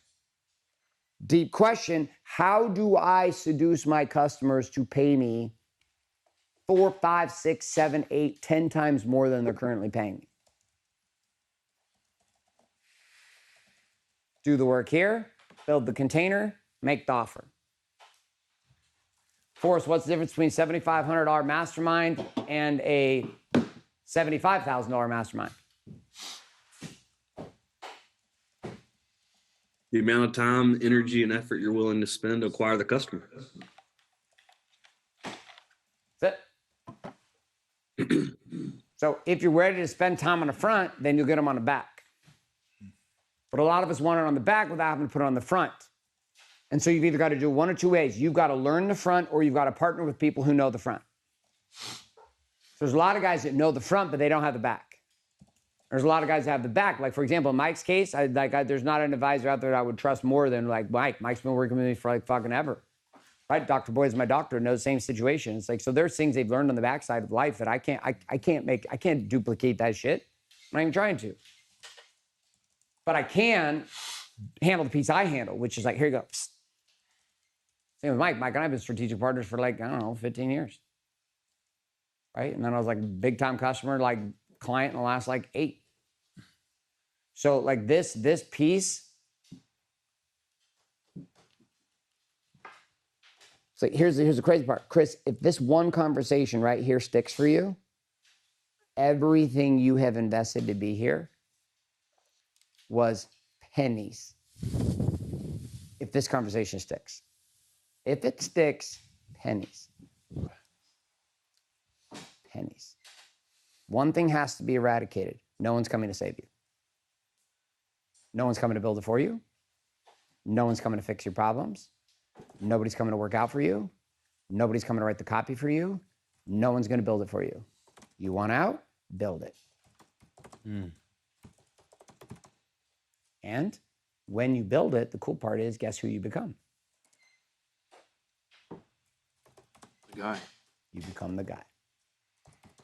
And then you'll stand up here in your own rooms, and guess what you'll tell dentists who are sitting in front of you who can't figure out why their shit's not working. And you'll say, I remember what it was like to be you. I see that in your eyes. Guess what? Tell you're willing to recognize a couple principles a mentor of mine told me years ago. No one's coming to save you. No one's coming to work out for you. No one's going to save your marriage but you. No one's going to write your marketing for you or build your campaigns for you. You have to do that. Does that mean you can't use teams to help you? No. But it means you have to know what's going on. My software team is fairly smart people. They are. The problem with my software teams are they get lots of good ideas when I'm not around. And then guess what they go do? They code and build a lot of shit I never asked for. A bunch of smart of them got together and decided to build a new fucking path for being able to track shit inside of our fact maps and put it on the dashboard. And they spent 3 months on it tracking and putting metrics to it and using the stupid example of losing weight. And I came in and looked at it for 5 seconds and said, let me help you understand something. This is garbage. It's bullshit. You never tested it. You fuckers don't even do it, let alone any of the rest of my guys. So the next time you want to come up with some cool ideas and not ask me, go fuck yourself. I told you what I needed. Do it. So again, who's leading this? What do I know about software? Nothing. What I know is where the fuck we're going. And I know enough to come in and say, that's not going to work. So you can have teams with you, but who's the king? You can't outsource being the king. If you try to outsource being the king, which a lot of you tried to do with marketing, that means that you're abdicating your throne. Take the crown. Save me. Take the crown. What you're saying is, be the king. I don't want to be the king. I don't want to be the king. Save me. I don't want to be the king. Save me. You're there, dude. You're so close. Like you're so close. You're there. Just keep playing. This is your project. This is your project, yeah. To do this project just for the teeth, I promise you this will work. Let's do feedback on this in the next couple of weeks, and let's just get it working really, really well. We're on a big campaign into Christmas, all around the December idea of giving yourself the greatest gift of all time. Da-da-da-da-da. Perfect fucking frame, big pitch, slam 5, 6, 7, 8 clients. 30 grand a piece. It's possible. It's totally possible. But I can't do the thinking here for you. You have to do the thinking, then I can help you refine and package it. Okay, we're gonna go eat lunch. You guys ready? Phil, is your sweater on tight? It's comfortable. Good. Okay. Well, Phil's sweater's on tight, so we're good to go. Ready to do this? Ready to do this? It's a comfortable sweater. Dan, Joe, Dylan, Christian, Scott. We'll see you guys here in a little bit. We're gonna go eat lunch. Also, I know that we appreciate you guys being here. We know you're kind of looking over the shoulder here at King's Council. So this is kind of a spectator sport for you guys. We're letting you just kind of feel into how this thing goes. Are you starting to get a feel how King's Council or Warrior Council might operate this next year? Put your hand at the camera if you're starting to get a feel for it. Can you see how virtually this is actually quite a neat experience, even when you're not here in the room? Put your hand at the camera if you're seeing that too. So, dude, this thing goes. So, Forrest and Michael, appreciate you guys being here. We'll be back here for lunch. If you guys want to swing back around, Forrest, we can talk about the mastermind and work through some of the different stuff after lunch. Cool?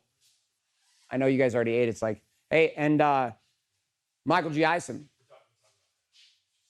Guess who's knocking on heaven's door right now?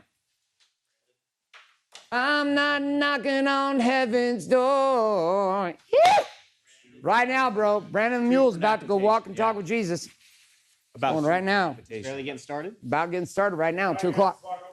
No, it's 1 o'clock. He's deep in the game, bro. He's deep in it, man. He's deep in the game. Forget about it. He's deep. He's deep. I talked to him this morning. No, it's 2 o'clock. Afternoon crew. Okay, we'll see you guys in a bit.